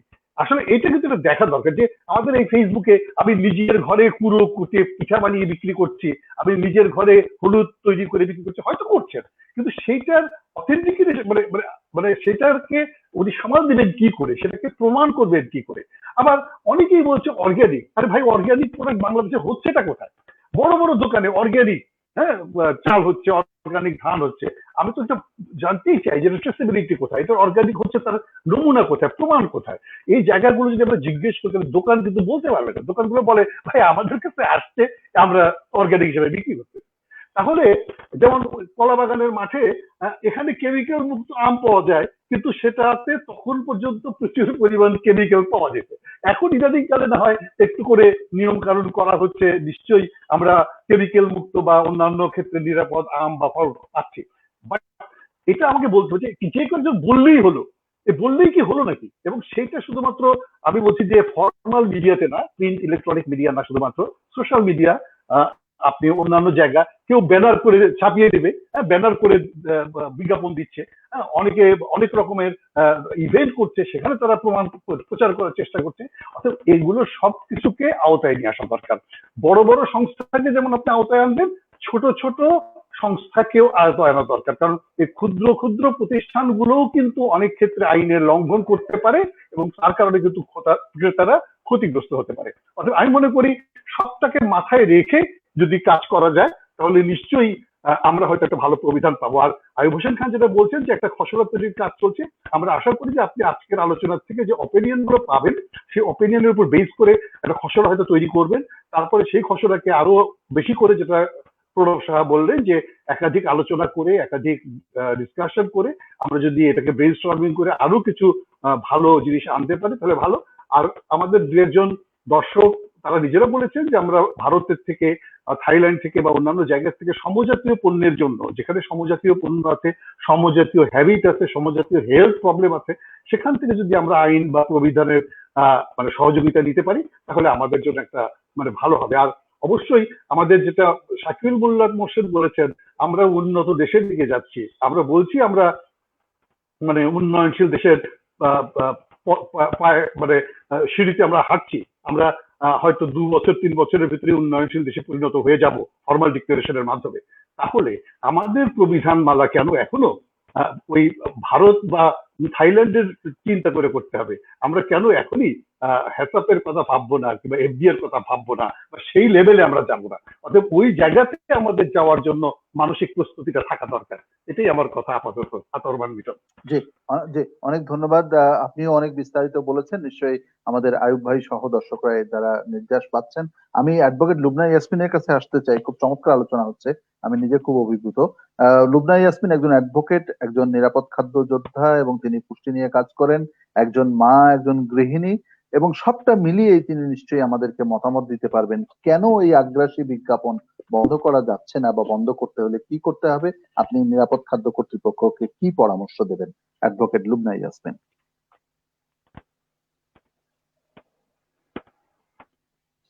আসসালামু আলাইকুম, শুভ সন্ধ্যা সবাইকে। আমাকে অসংখ্য ধন্যবাদ আমাকে এরকম একটি গুরুত্বপূর্ণ প্রোগ্রামে আমন্ত্রণ জানানোর জন্য। আপনি যেভাবে জানতে চাইলেন আমার কাছে খাদ্য নিরাপত্তা কর্তৃপক্ষকে আমি কি পরামর্শ দিতে চাইবো, তার আগে আমি ছোট্ট করে দুটো জিনিস বলে নিতে চাই। একটা হচ্ছে আসলে ভেজাল রোধ আমাদেরকে করতেই হবে। কাপড় চোপড়ের ভেজাল হলে আমরা কাপড় পরলাম, আমরা চাইলাম 4,000 টাকার কাপড়, 400 টাকার কাপড়কে এমন ভাবে কাজ করে আমাকে 4,000 টাকা করে দেওয়া হলো, সেটা আমার মানে মানসিক হয়তো একটু মানে বিঘ্ন ঘটাবে, কিন্তু আমার খাদ্যে যদি ভেজাল হয় জীবনকে তাহলে ঝুঁকির আমি মধ্যে ফেলবেন। তাহলে আমাকে স্বাস্থ্যের আমার ভিতরে যে অর্গান গুলো আছে সেগুলো কোনো না কোনো কারণে ক্ষতিগ্রস্ত হবে। তো এই জন্য আমাদের খাদ্যে ভেজালটা রোধ করতেই হবে, এবং এটা একটা মানে কি বলা হয়, হেলথ স্লোগান হওয়া উচিত। এবং এটা নিয়ে আমাদের এই যে আমাদের বিভিন্ন কারণে আমরা বিভিন্ন জায়গায় গিয়ে আমরা সমাবেশ করি, খাদ্যে ভেজাল যেন না দেয় এটার জন্য আসলে আমাদের একটা বিশাল সমাবেশ করা উচিত। তা আমি খাদ্যে নিরাপদ খাদ্য ব্যবস্থা সম্পর্কিত কিছু বিধিনিষেধ আছে, আমি আসলে এটা একটু বলতে চাই, কারণ আজকের এই প্রোগ্রামের মাধ্যমে যেন সাধারণ জনগণ এটা জানতে পারে। মাত্র 19টা বিধিনিষেধ শুরু হয়েছে 23 নম্বর ধারা থেকে, নিরাপদ খাদ্য আইন 2013। প্রথমটার কথা বলা হয়েছে 23 নম্বর ধারায়, বিষাক্ত দ্রব্যের ব্যবহার মানে নিষেধ, তেজস্ক্রিয় ভারী ধাতু ইত্যাদির মাত্রা অতিরিক্ত ব্যবহার 24 নম্বর। 25 নম্বরে বলা হয়েছে ভেজাল খাদ্য বা খাদ্য উৎপাদন, আমদানি, বিপণন ইত্যাদি করা যাবে না। 26 নম্বর নিম্নমানের খাদ্য উৎপাদন ইত্যাদি করা যাবে না। 27 নম্বর হচ্ছে খাদ্যে সংযোজন দ্রব্য ও প্রক্রিয়াকরণ সহায়ক দ্রব্যের ব্যবহার। এই খাদ্যে সংযোজন এই কাজটা করতে গিয়ে আমরা যখন অয়েল ফর্টিফিকেশন নিয়ে কাজ করেছি 2000 সনে, তখনই পিওর ফুড অ্যাক্ট নিয়ে আমাদেরকে বসতে হয়েছিল যে আমরা যখন ভিটামিন এ ডেফিসিয়েন্সি বাংলাদেশে, আমরা যেহেতু অয়েলের সাথে ফর্টিফিকেশন করব, এটা অ্যাডাল্টারেশনে পড়ে যায় কিনা। তো এই জন্য তখন থেকেই এই আসলে নিরাপদ খাদ্য নিয়ে আমরা কাজ করছি। আমি অত বেশি এক্সপার্ট না, কিন্তু আমি আইনগুলো আগে বলে নিই, তারপরে কথা বলছি। 28 নম্বর বলা হয়েছে শিল্প কারখানায় ব্যবহৃত তৈল, বর্জ্য, ভেজাল এবং দূষণকারী দ্রব্য ইত্যাদি খাদ্য স্থাপনায় রাখা। 29 নম্বরে বলা হয়েছে মেয়াদ উত্তীর্ণ খাদ্যদ্রব্য বা খাদ্য উপকরণ, এগুলি দেওয়া যাবে না আর কি, সব নাতে ধরে নিবেন, আমি শুধু পড়ে যাচ্ছি। বৃদ্ধি প্রবদ্ধ কীটনাশক, বালাইনাশক বা ঔষধের অবশিষ্টাংশ, অণুজীব ইত্যাদির ব্যবহার, বংশগত বৈশিষ্ট্য পরিবর্তনকরণ খাদ্য, জৈব খাদ্য, ব্যবহারিক খাদ্য, স্বত্বাধিকারী খাদ্য ইত্যাদি। 32 নম্বর, যেটা নিয়ে আমরা এখনই আলোচনা করলাম, খাদ্য মরুকীকরণ ও লেবেলিং। এটা মেয়াদ উত্তীর্ণ কিনা এটা করতেই হবে, দিতেই হবে, না হলে পুরোনো জিনিসগুলোকে আবার নতুন করে লেবেলিং করে আবার দেওয়া হয়। আমি শুনেছি এবং আমি দেখেছিও যে বিস্কিটের ডিব্বা যেগুলো বাইরে থেকে বাংলাদেশে ঢোকে, সেগুলি ফেলে দিয়ে নতুন করে মোড়ক করে আবার নতুন করে বাংলাদেশে ছাড়ে। তো এই জিনিসগুলো আসলে বন্ধ হওয়া দরকার। 33 নম্বরে বলা হয়েছে মানব স্বাস্থ্যের জন্য ক্ষতিকর বিবেচিত প্রক্রিয়া খাদ্যদ্রব্য উৎপাদন ও বিক্রয় ইত্যাদি। এখন যেটা হয়েছে, ফেসবুকের কথা বলছেন ভাইয়া, যে ফেসবুকে এমন ভাবে সবাই নিজেরা গৃহিণী এবং হোমমেড রান্না দেওয়ার নামে কোন তেল দিয়ে যে রান্না করে দিচ্ছে, আমি নিজেই 2-3 বারের নামে নিজেই অসুস্থ হয়ে গেছিলাম, তারপরে খাওয়া বন্ধ করেছি, মানে কিনে খাওয়াটা যেটা বলছি আর কি, বাইরের খাবার। 34 নম্বর হচ্ছে রোগাক্রান্ত পচা মৎস্য, মাংস, দুগ্ধ ইত্যাদি বিক্রয়। 35 নম্বর হচ্ছে, এটা খুবই যেটা হচ্ছে হোটেল, রেস্তোরাঁ বা ভোজন স্থলের পরিবেশ সেবা। এটা নিয়ে নিরাপদ খাদ্য কর্তৃপক্ষ কিন্তু অনেক কাজ করে গেছে। আমি দেখেছি যে মতিঝিল এলাকায় যে হোটেলগুলো আছে ওগুলোকে গ্রিন সিগন্যাল করা, red red red red red red জোনের মধ্যে আনা যারা খারাপ, তো এই জিনিসগুলো কাজ করেছে নিরাপদ খাদ্য কর্তৃপক্ষ। 36 নম্বর হচ্ছে ছোঁয়াচে ব্যাধিতে আক্রান্ত ব্যক্তির দ্বারা খাদ্যদ্রব্য যোগানের ব্যবস্থা করা, এটা না করা। এই জিনিসগুলো আপনি 42 আর 41টা তো আপনি বলেছেনই, বিজ্ঞাপনের কি করতে হবে। 40 নম্বর বলেছে কর্তৃপক্ষ ক্ষমতাপ্রাপ্ত ব্যক্তিকে সহযোগিতা করা। তো এই যে আইনগুলা দেওয়া আছে, এই আইনগুলার শিডিউল করে শাস্তি দেওয়া আছে। এখন আমার প্রশ্ন হচ্ছে, আমরা একজন খাদ্য ভোক্তা হিসাবে, একজন সাধারণ নাগরিক হিসাবে কয়জন আমরা আইনের দ্বারস্থ হয়েছি? এই সচেতনতাটা বৃদ্ধি করতে হবে। আসলে আইন কিন্তু আছে। আর প্রণব সাহা ভাইয়া একটা কথা বললেন যে আহ, আহ, আইনগুলা যে আছে এগুলি যখন জেনারেল আইন যেগুলি আছে, স্পেশাল আইন যখন করা হয় তখন স্পেশাল আইন অলওয়েজ প্রিভিল করে। স্পেশাল আইন অন্য যাহাই থাকুক না কেন, এরকম একটা লাইন থাকে, আমি এখন একদম অ্যাকুরেট বলতে পারছি না, যে অন্যান্য আইনে যাহাই থাকুক আইনে না যাই কেন থাকুক না কেন। এই যে স্পেশাল আইনটা করা হলো এটা প্রিভিল করবে সব সময়। তো নিরাপদ খাদ্য আইনে যা যা বলা আছে, ওইটা যেহেতু special act for pure food act, তো এটা ওই কারণেই ইয়ে করবে। এখন আমাদের দরকার হচ্ছে আমরা যখন যেখানে যে যেভাবে ভোগী, মানে কি বলে এটাকে, মানে অসুবিধার সম্মুখীন হই, আমরা ছবি তুলতে পারি। কারণ এখানে একটা কথা বলা হয়েছে যে খাদ্য আদালত, অভিযোগ ও বিচার ইত্যাদি, আমরা যদি ছবি তুলে ভিডিও করে আমরা যদি এটা এভিডেন্স হিসেবে দিই, কর্তৃপক্ষ গ্রহণ করবে সেটা। এবং এটা এভিডেন্স অ্যাক্টে যাহাই থাকুক না কেন, সাক্ষ্য মানে বলা কোনটা সাক্ষী হিসেবে আসবে এটা প্রিভিল করবে। যে আমি একটা ছবি ভিডিও করে আমি নিয়ে বা একটা ছবি তুলে আমি বললাম যে এই জিনিসটার এই সমস্যাটা, মোরকে বলতে পারেন। এবং অনেক সময় দেখা যায় যে রুটি দেয়, যে 3 দিনের রুটি ভিতরে ফাঙ্গাস পড়ে গেছে, সেই রুটিটাকে আবার বিক্রি করার চেষ্টা করে। এরকম আমার সাথে হয়েছে অনেকবার, প্রিন্সে হয়েছে, বিভিন্ন জায়গায় হয়েছে। হ্যাঁ, তো আমরা সচেতন হতে হবে আমাদেরকে সবাইকে। আইন আছে, আইনের প্রয়োগটা তখনই হবে যদি আমি একজন নাগরিক হিসাবে আইনের দ্বারস্থ হই। আইন তো কারোর দরজায় এসে খটখটাবে না, আমাকেই আইনের দরজায় যেতে হবে এবং আমাকে এটা নিয়ে কাজ করতে হবে। আমি এখন আপাতত এইটুকু বললাম, পরে আপনারা বলেন, আমি আবার আসছি। অনেক জি, ধন্যবাদ। অনেক ধন্যবাদ লুবনাপা, আইনের বিস্তারিত বিষয়গুলো আপনি আপনার মতো করে বললেন, অনেক ধন্যবাদ। আমরা আমাদের সভাপতি মহোদয়ের কাছে যাওয়ার আগে আয়ুব ভাই, আপনি যতটুকু আলোচনা শুনলেন, প্রণব দা বললেন, রেজা ভাই বললেন, এর প্রেক্ষিতে আপনি কি কোনো কিছু বলতে চান? জি, ধন্যবাদ মিটন ভাই আবারও। আমার খুব ভালো লাগছে যে আমি খুব মানে অনেক ভালো ভালো তথ্য পাচ্ছি, যেটা আমার মনে হয় যে ড্রাফটিং এর কাজটা আমি করছি, এই ড্রাফটিং আমার অনেক সহযোগিতা হবে এবং আমি ভালো একটা রেজাল্ট আনতে পারবো বলে আমি বিশ্বাস করি। যে কথাটা প্রণবদা বলছিলেন যে এই যে বিধিমালার প্রসঙ্গে, যেমন একটা কথা আছে আমাদের কিন্তু, এই যে ম্যাডাম যেটা বললেন যে আমাদের অনেক আইন আছে, যেমন টেলিভিশন নীতিমালা, বাংলাদেশ সরকারের যে টেলিভিশন নীতিমালা, তার একটা সুস্পষ্ট ভাবে একটা লাইন উল্লেখ করা আছে, আপনি বোধহয় জানেন সবাই এটা, যে বলা আছে যে কোনো খাদ্য বা পানীয়ের বিজ্ঞাপনে স্বাস্থ্যগত বিরূপ প্রভাব সুস্পষ্টভাবে উল্লেখ করিতে হইবে এবং সুপার ইম্পোজ করিয়া স্পষ্ট অক্ষরে দেখাইতে হইবে। এটা কিন্তু বাংলাদেশ টেলিভিশনের সরকারি একটা নীতিমালায় পরিষ্কার ভাবে বলা আছে। এটা ওইটা তৈরি করা হয়েছে অনেক একাউন্টেবিলি 20 বছর আগে করা হয়েছে। এই ধরনের মানে নীতিমালা বা মানে বিধিমালা কিন্তু আমাদের অন্য অন্য অনেক অর্গানাইজেশন করছেন। ইভেন জাতীয় সংসদের একটা আইন আছে শিশু খাদ্য বা দুগ্ধ সম্পর্কিত প্রচার সম্পর্কিত আইন আছে, আইন অনেকগুলোই আছে, কিন্তু আমরা এই আইনগুলাকে মানে সব ঠিক মতো হয়তো আমরা ইমপ্লিমেন্ট করতে পারিনি, কিভাবে করব সেটা নিয়ে সমস্যা। আমরা সবগুলো বিধিমালা নিয়েই কাজ করছি, নিয়ে আমরা মানে একটা কম্পাইলিং করছি যে আমরা কোনটার সাথে কোনটা আমরা লিঙ্ক আপ করা যায়, আমাদের সাথে কোনটা যায়, এই বিষয়গুলো আমরা দেখতেছি। যেটা প্রণবদা বলতেন, আমি আরেকটা কথা বলে রাখি, আমাদের এই কাজটা যেটা আমরা ড্রাফট করতেছি, এই ড্রাফটিং এর আমার দায়িত্ব বা আমার সাথে আর কয়েকজন মিলে আমরা একটা জিরো ড্রাফট করব। এই জিরো ড্রাফট করার পরে আমরা একটা কমিটি তৈরি করতেছি, সেই কমিটি বোধহয় 8-10 সদস্যের হবে, এক্সপার্ট হয়তো কিছু থাকবেন বিভিন্ন সেক্টরের, তাদেরকে নিয়ে আমরা হয়তো একাধিক সিটিং হবে।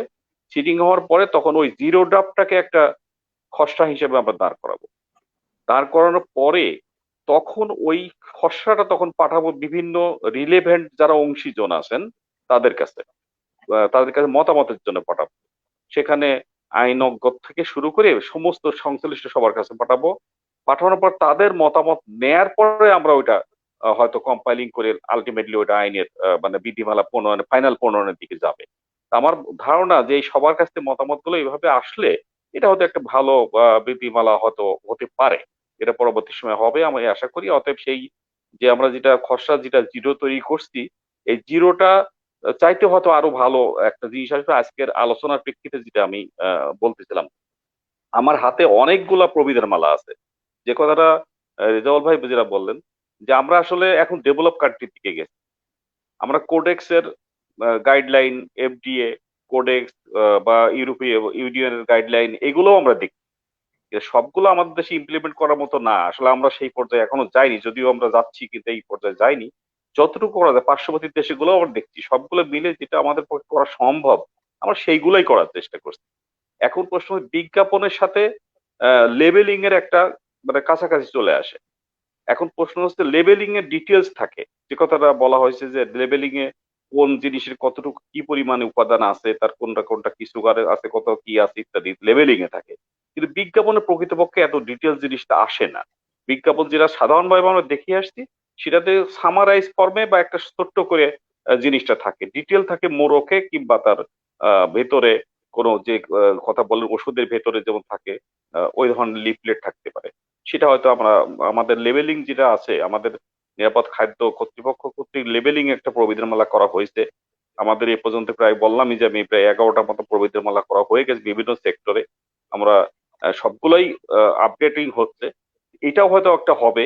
এবং আমার বিশ্বাস যে আমরা আজকে আপনাদের সাথে আলোচনা করবো, আমি যতটুকু তথ্য পেয়েছি এই তথ্যর আঙ্গিকে এটাকে আরেকটু রিচ করতে পারবো, যেটা আমি করতেছি। এটা করে আমরা হয়তো আজকে 2 তারিখ আমরা আগামী মানে আমার রাগের আছে আগামী হয়তো সপ্তাহখানেকের ভিতরে আমরা একটা খসড়া ড্রাফট দিব। এরপরে যাদেরকে দিয়ে কমিটি গঠন করা হচ্ছে তাদেরকে নিয়ে আমরা হয়তো একাধিক সিটিং হবে, তারপরে এটা হয়তোবা আমরা অন্যজনের সবার কাছে দিতে পারবো, তখন আপনাদের সবার কাছে পাঠাতে পারবো আমরা ওই খসড়াটা আপনাদের সরাসরি মতামতের জন্য। আমার বিশ্বাস যে আপনাদের সুন্দর মতামত এবং আপনাদের সহযোগিতার ফলে বাংলাদেশ নিরাপদ খাদ্য কর্তৃপক্ষ ভালো একটা বিজ্ঞাপন প্রবিধানমূলক করতে পারবে, যেটা আমরা যাচ্ছি 100% না হলেও কাছাকাছি যাওয়ার একটা চেষ্টা আমরা করব। এই আপাতত আমার কথা। মিঠুন ভাই অনেক অনেক ধন্যবাদ, অনেক অনেক ধন্যবাদ আয়ুব ভাই। আচ্ছা মিঠুন ভাই, আমার একটা ছোট্ট প্রশ্ন ছিল, আমি কি করব? জি আচ্ছা, প্লিজ এই যে বিজ্ঞাপন প্রবিধান মালা যেটা বলছেন, এটা কি আলাদা করে সেপারেট করতে চাচ্ছেন নাকি এটা নিরাপদ খাদ্য আইনের খাদ্য আইন 2013 যে এটাকে অ্যামেন্ডমেন্ট করে করতে আইনের চাচ্ছেন? অধীনে না না আইনের অধীনে এটা বিধি, আইনের অধীনে। আমি বলি একটু, আমি একটু যেমন বলেন। বলি যেটা হচ্ছে আমাদের নিরাপদ খাদ্য আইন 2013 41 এবং 42 যে কথা আমাদের জি মিঠুন ভাই বলেন 41 এবং জি জি 42 ধারার ধারাটা, যে হ্যাঁ উদ্দেশ্য সেই জি উদ্দেশ্য প্রতিপালনের জন্য জি, সেপারেট প্রবিধানমালা করা হচ্ছে। অলরাইট, এটা ওকে পৃথক একটা প্রবিধানমালা হবে। সেই ওকে, প্রবিধানমালা এই নাম প্রবিধানমালার নামটা আমরা ঠিক করেছি নিরাপদ খাদ্য ব্র্যাকেটে বিজ্ঞাপন প্রবিধানমালা 2021। আমরা এই নাম দিয়ে শুরু করেছি। এটা হয়তোবা চেঞ্জও হতে পারে, কিন্তু আমার আচ্ছা আচ্ছা ড্রাফটে প্রথমে এটাই আছে। এটাই আচ্ছা আলাদা আচ্ছা। একটা জিনিস। এটা জাস্ট আমি আমাদের একটা আপনাদের আইন, একটু জি, আমাদের যে আমি আইনটা আছে আপনাদের নিরাপদ খাদ্য। জি বলেন। জি, আপনাদের 2014-15 সালের দিকে আমি আইন কমিশনে ছিলাম, তো তখন ডক্টর শাহ আলম স্যার এই নিরাপদ খাদ্য আইন নিয়ে কাজ করছিলেন। তো ওনারা কিন্তু অনেক গবেষণা করে অনেক স্টেক হোল্ডার্সদেরকে একসাথে এনে এটা নিয়ে কাজ করেছেন। আপনারা যদি চান আইন কমিশনকে কিন্তু যুক্ত করতে পারেন, কারণ আইন কমিশন যে কোনো আইন অ্যামেন্ডমেন্ট এবং মানে ইয়ে করার ব্যাপারে তারা সবচেয়ে আগে মানে ছিল, এবং আমি তখন কাজ করেছিলাম 2013-14। তারপর থেকে এখন তো আমি সুপ্রিম কোর্টের রেগুলার প্র্যাকটিশনার হিসেবে আছি, আর ওই পাবলিক হেলথের সব ইস্যুগুলো নিয়ে ওইভাবে আলাদা করে কাজ করা হয় না। তো কিন্তু এটা আমি জানি যে 13-14 সালের দিকে ওনারা পিওর ফুড অ্যাক্ট নিয়ে কাজ করেছিলেন, তো ওনারা আপনাদেরকে অনেক সহায়তা দিতে পারবেন এই ব্যাপারে, এটুকু আমি মনে হয়। যদিও আমার মনে ডক্টর শাহ আলম স্যার মারা গেছে গত বছর। আচ্ছা আমি বলি, আমি আরেকটা কথা বলেই রাখি যে নিরাপদ খাদ্য আইন জি 2013 সালে যেটা হয়েছে এটা হয়তো জি আমরা কর্তৃপক্ষ ভাবছে যে এটাকে আরেকটু আপডেটিং করার ব্যাপার। আপনি যেটা বললেন যে আইন জি কমিশন হয়তো সেখানে সহযোগিতা তাদের সহযোগিতা মানে নিয়ে আমাদের নিরাপদ খাদ্য আইন 2013 জি যেটা এটাকে হয়তো বা জি আপডেটিং করার একটা আমরা চেষ্টা করব। আমাদের এই ব্যাপারে চিন্তা ভাবনা জি আছে, ইনশাল্লাহ আমরা হয়তো আগামীতে এটা করতে পারবো। Thank you. জি, ওনাদের জি যে মতামত গুলা এবং ওনারা যেটা মিনিস্ট্রিতে পাঠায় ওইটা কিন্তু দেওয়া আছে 2014 দিকে বা 15 দিকে, জি জি জি। মানে ওনারা এটাকে অ্যামেন্ডমেন্ট করে কোন জায়গাটায় নিতে চাচ্ছে মতামত সহ পুরা আপনারা ওয়েবসাইটে ঢুকে আপনারা নিরাপদ খাদ্য আইন সংক্রান্ত ওনাদের ইয়েটা আছে, ওটা দেখতে পাবেন, চাইলেই পাবেন ওটা, বা আমিও আপনাকে হেল্প করতে পারি কোন জায়গায় আছে, আমি তো কাজ করি ওইভাবে।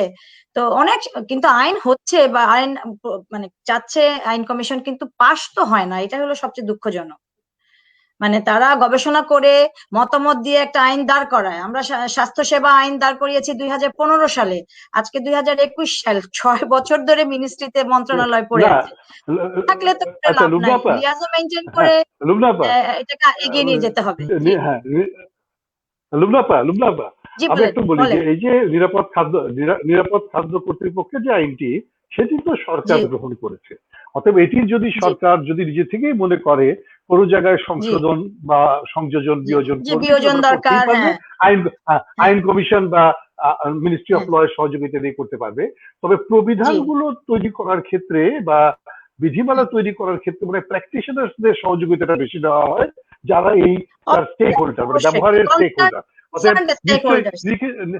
এবং এটা যখন হবে তখনও কিন্তু এটা মিনিস্ট্রি অফ লর মাধ্যমে এটা আবার দেখবে যে এটা মূল আইনের সাথে কোনো কন্ট্রাডিকশন হচ্ছে কিনা। এটা একটা প্রক্রিয়া আর কি, এটা ড্রাফট তৈরির প্রক্রিয়া। অথবা আমরা শিওর ওই জায়গাটাতেই আজকে আলোচনাটা রাখি, যাতে আমাদের আলোচনাটাকে আমরা এগিয়ে নিয়ে যেতে পারি। জি আমরা আমরা মূলত আজকে ফোকাস করছি যে প্রবিধান যেটা হবে সেই প্রবিধানটাতে কি থাকা উচিত, কি থাকা উচিত নয়, আমাদের দিক থেকে নাগরিকদের আকাঙ্ক্ষা কি। যেমন আমরা একটা রেফারেন্স আসলো যে খাদ্য দুগ্ধ সম্পর্কিত শিশুদের যে খাবার, সেই শিশুদের খাবার সম্পর্কিত একটা বিধি কিন্তু বাংলাদেশে কার্যকর আছে। বিশেষ করে ওই যে মিল্কের ক্ষেত্রে যে 2 বছর বয়স পর্যন্ত মায়ের বুকের দুধ খাওয়াইতে হবে, এটা বাধ্যতামূলক করা কৌটার গায়ে, এবং 6 মাস বয়সের নিচে কি কি খাওয়া যাবে না, এগুলো অনেকগুলো একটা আইন কিন্তু করা হয়েছে। এই ধরনেরই কিছু বিষয় আমাদের কিন্তু নিরাপদ খাদ্যের জন্যও প্রয়োজন হবে। আমি আপনাদের কাছে একটা প্রশ্ন রেখে আমি সভাপতি মহোদয়ের কাছে যাব। প্রণব দা, রেজা ভাই বা ভাই যে কেউ যদি জানেন আমাকে একটু বলবেন যে সিনেমাতে যেমন একটা সেন্সর বোর্ড আছে, যে কোনো ছবি রিলিজ করতে হলে একটা সেন্সর বোর্ডের অনুমোদন নিতে হয়, সার্টিফিকেট নিতে হয়। টেলিভিশনের বিজ্ঞাপন টিভিসি তৈরির ক্ষেত্রে এরকম কোনো কর্তৃপক্ষ বা কেউ অনুমোদন নিতে হয় কিনা, এটা আমি জাস্ট জানার জন্য, আমি জানি না বিধায় আমি প্রশ্নটা রাখলাম। কেউ যদি জানেন তাহলে একটু বলবেন। আমি আমাদের সভাপতির কাছে শুনবো। স্যার, সমাপনী বক্তব্য না হলেও হবে, আমি প্রথমে আপনার মতামতটাই চাই যে আপনি কিভাবে জিনিসটা দেখেন, আপনার প্রস্তাবটা কি থাকবে, সুপারিশটা কি থাকবে। এই জি, বিজ্ঞাপনের কোনো সেন্সর বোর্ড নাই। কোন সেন্সর বোর্ড নেই। ওকে, এমনকি জনাব হাসান যে বলেন যে এরকম একটা নীতিমালা আছে, সেই নীতিমালাটা কে মানে বাস্তবায়ন করবে তারও কোনো কর্তৃপক্ষ নাই। ফলে ওই নীতিমালা আমি মানলাম কি মানলাম না, আমার দেখার কেউ নাই। তবে স্বাস্থ্যের ক্ষেত্রে আমরা বিজ্ঞাপন কেউ সমস্যায় পড়লে আইনের দরজায় যাবেন, হাইকোর্ট আছে, হাইকোর্ট আপনাদেরকে বলবে যে এইভাবে সেটা অন্য ইস্যু, জানা, কারণ হাইকোর্ট একটা রায় দিলে that is also a decision, একটা মানে মানুষ মানে সেই জিনিসটা, সেটা আমরা জানি। কিন্তু আমার কথা হলো যে ওই আইনটা, ওই যে নীতিমালাটা আছে, সেই নীতিমালা বাস্তবায়ন করবে কি সেটারও কোনো কর্তৃপক্ষ নাই। এটা একটি বিষয়। আর হলো আমি মনে করি যে এই যে এখন যদি নিরাপদ খাদ্য কর্তৃপক্ষ যে প্রবিধানমালা করবে, সেখানে থাকতে হবে যে এই প্রবিধানের বিধান না মানলে তার শাস্তি কি হবে এবং সেটা আইন অনুযায়ী ভাবে হবে, সেটা আইনে ইনকর্পোরেট করতে হবে। এই জন্য সকল বিধিমালা তৈরি হওয়ার পরে এই আইন সংশোধনের একটা প্রয়োজনীয়তা দেখা দিবে এই প্রবিধানগুলো বাস্তবায়ন করার জন্য। এটি একটি। আর আচরণ মিটনের প্রশ্নে আমি আরেকটা বাক্য দিয়ে শেষ করতে চাই যে বাংলাদেশে এখন পর্যন্ত যে কয়েকটি আইন কোথায় আমি মানবো কি মানবো না, টেলিভিশন হিসেবে, সম্প্রচার কর্তৃপক্ষ হিসেবে আমার স্টেশন বা যে কোনো টেলিভিশন, সেটা আমার কোনো বাধ্যবাধকতা কোথাও নাই। শুধু ওই যে তামাকের বিজ্ঞাপন প্রচার করা যাবে না, এটা তামাক নিয়ন্ত্রণ আইন আমি জানি, সেজন্য আমি এটা প্রচার করি না। বা নারী শিশু নির্যাতন দমন আইনে যে আছে যে ভিকটিমের ছবি প্রচার করা যাবে না বা নাম প্রকাশ করা যাবে না, সেটা আমরা মানি। আবার কখনো কখনো এটা আমাদের নিজস্ব যুক্তিতে, সম্পাদকীয় নীতিতে আমি মনে করি যে এটি এখন প্রচার হওয়া উচিত, কারণ প্রচার হলে মানুষ জানতে পারবে, তাহলে ওই ভিকটিমের মানে সহায়তা হবে। কখনো কখনো কিন্তু সেটাও আমি করে থাকি, সেটা স্বাধীনতা আমার একরকম আছে। তাহলে এই জিনিসগুলো আলোচনা হইতে পারে, তবে একদম আইন করে নিষিদ্ধ করার জায়গাটা খুব কঠিন, সেই জায়গাটা মানাও কঠিন একটি স্বাধীন নিরপেক্ষ সম্প্রচার কর্তৃপক্ষের জন্য। কারণ আপনি আইনে আছে যে আপনি কেপিআই, কি পয়েন্ট ইনস্টিটিউশন আপনি ঢুকতে পারবেন না। কিন্তু আমি যদি দেখি, জানি, তথ্য পাই ওর ভিতরে কোনো অনিয়ম চলছে, আমি ওই আইন ভেঙেই ঢুকবো, দরকারে আমি জেলে যেতে রাজি আছি, কিন্তু আমি ওটা সম্প্রচার করবো যেখানে একটি অন্যায় হচ্ছে, ওই আইন এখন তখন আমি মানবো না। এইটা হলো আমাদের মানে সাংবাদিকতা বা যদি সম্প্রচারের একটি বড় অধিকার আমাদের আছে। ধন্যবাদ। না, আমি এই জায়গাটাতে প্রণব স্যারের সাথে আমি এই জায়গাটাতে প্রণব স্যারের সাথে একমত যে আসলে এটা তো কে মানবে না, এটা দেখার কি আছে, দেখার তো কেউ নেই। তবে বাংলাদেশ টেলিভিশন আমি একদম সুনির্দিষ্টভাবে জানি যে কোনো বিজ্ঞাপন, যদি কোনো নতুন বিজ্ঞাপন হয়, যে বিজ্ঞাপনটি ইতোপূর্বে প্রচারিত হয়নি, সে ধরনের বিজ্ঞাপন বাংলাদেশ টেলিভিশনে যখন যায়, বাংলাদেশ টেলিভিশনের কমার্শিয়াল ডিপার্টমেন্ট তাদের একটা নিজস্ব সেন্সর বোর্ড আছে, তারা ওটা দেখে নেবে। বাংলাদেশ টেলিভিশন তার নিজের মতো করে এটাকে করে। তবে এটা ঠিক যে প্রত্যেক টেলিভিশন সেন্টার বা প্রত্যেক জায়গায় তারা নিজেদের মতো সেন্সর বোর্ড তৈরি করবে এমনও ব্যাপার না। শুধুমাত্র কতগুলো চোখের মধ্যে কতগুলো জিনিস, যে আমি কি কোনো সহিংসতাকে প্রশ্রয় দিচ্ছি কিনা, আমি এমন কোনো জিনিসকে আমি প্রশ্রয় দিচ্ছি কিনা যেটা দেশের জন্য বিরোধী। তবে আমার কাছে মনে হয় যে যদি এই জনস্বার্থ এবং জনস্বাস্থ্য, এই জিনিসটাকে যদি আমরা অ্যাওয়্যার করতে পারি টু দা বিভিন্ন মিডিয়াতে, তাহলে নিশ্চয়ই তারাও একমত হবে যে কোনটা তারা প্রচার করবেন, কোনটা তারা প্রচার করবেন না। এবং আমার কাছে মনে হয় না যে খুব স্ট্রিক্টলি হয়তো করা যাবে না, কিন্তু এটা যেমন তামাকের বিজ্ঞাপনটি যেমন বিধিনিষেধের মধ্যে রয়ে গেছে, যেমন নারীর প্রতি সহিংসতার ক্ষেত্রে ছবি প্রচার করাটি একটা বিধিনিষেধের মধ্যে রয়ে গেছে, কিংবা মাতৃদুগ্ধ বিকল্প হিসেবে কোনো দুগ্ধের বিজ্ঞাপন প্রচার করা যেমন যাবে না, তেমনি তো কতগুলো বেসিক জায়গাতে তো নিশ্চয়ই নীতিমালা বিধিমালা তৈরি করা যায়, এবং সেগুলো তো আমরা বিভিন্ন প্রচার মাধ্যমকে অ্যাওয়্যার করতে পারি যাতে তারা সে ব্যাপারে অনেক বেশি সহায়তা হয়। তবে আমার কাছে মনে হয় যে আইন যেমন তৈরি হবে, বিধি যেমন তৈরি হবে, সেটার প্রয়োগযোগ্যতা এবং সেটিকে কতখানি এফিসিয়েন্টলি ইফেক্টিভলি প্রয়োগ করা যায় সেটিও কিন্তু কর্তৃপক্ষকেই ভাবতে হবে। কর্তৃপক্ষ যদি একটা পথ খুঁজে পেতে পারে, তাহলে নিশ্চয়ই আমরা এই সমস্ত কাজের একটি ফলাফল বাস্তব অর্থে দেখতে পাবো। এটা হচ্ছে আমার কথা, শেষ কথা হিসেবে। জি, অনেক ধন্যবাদ। আমাদের সঙ্গে জনাব টিম জাহিদ হোসেন সাহেব যুক্ত হয়েছেন, একজন উন্নয়ন বিশেষজ্ঞ। আমি তার কথা শুনবো, তার আগে আমাদের সভাপতি ডক্টর মোহাম্মদ জয়নুল আবেদিন স্যারের অভিমত শুনতে চাই। যদি জাহিদ যদি তৈরি থাকে তাহলে জাহিদের কথাটা আগে শুনি একবারে, তখন যেহেতু সময় চলে গেছে আমি একবারেই বলে দেবো। আচ্ছা আচ্ছা, তাহলে জাহিদ ভাই আপনি যদি কোনো কিছু যুক্ত করতে চান, আমি বিশ্বাস করি আপনি আলোচনাগুলো শুনেছেন আমাদের। জাহিদ ভাই, আপনি শুনতে পাচ্ছেন না?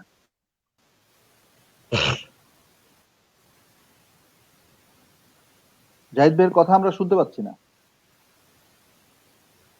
শুনতে পাচ্ছি না।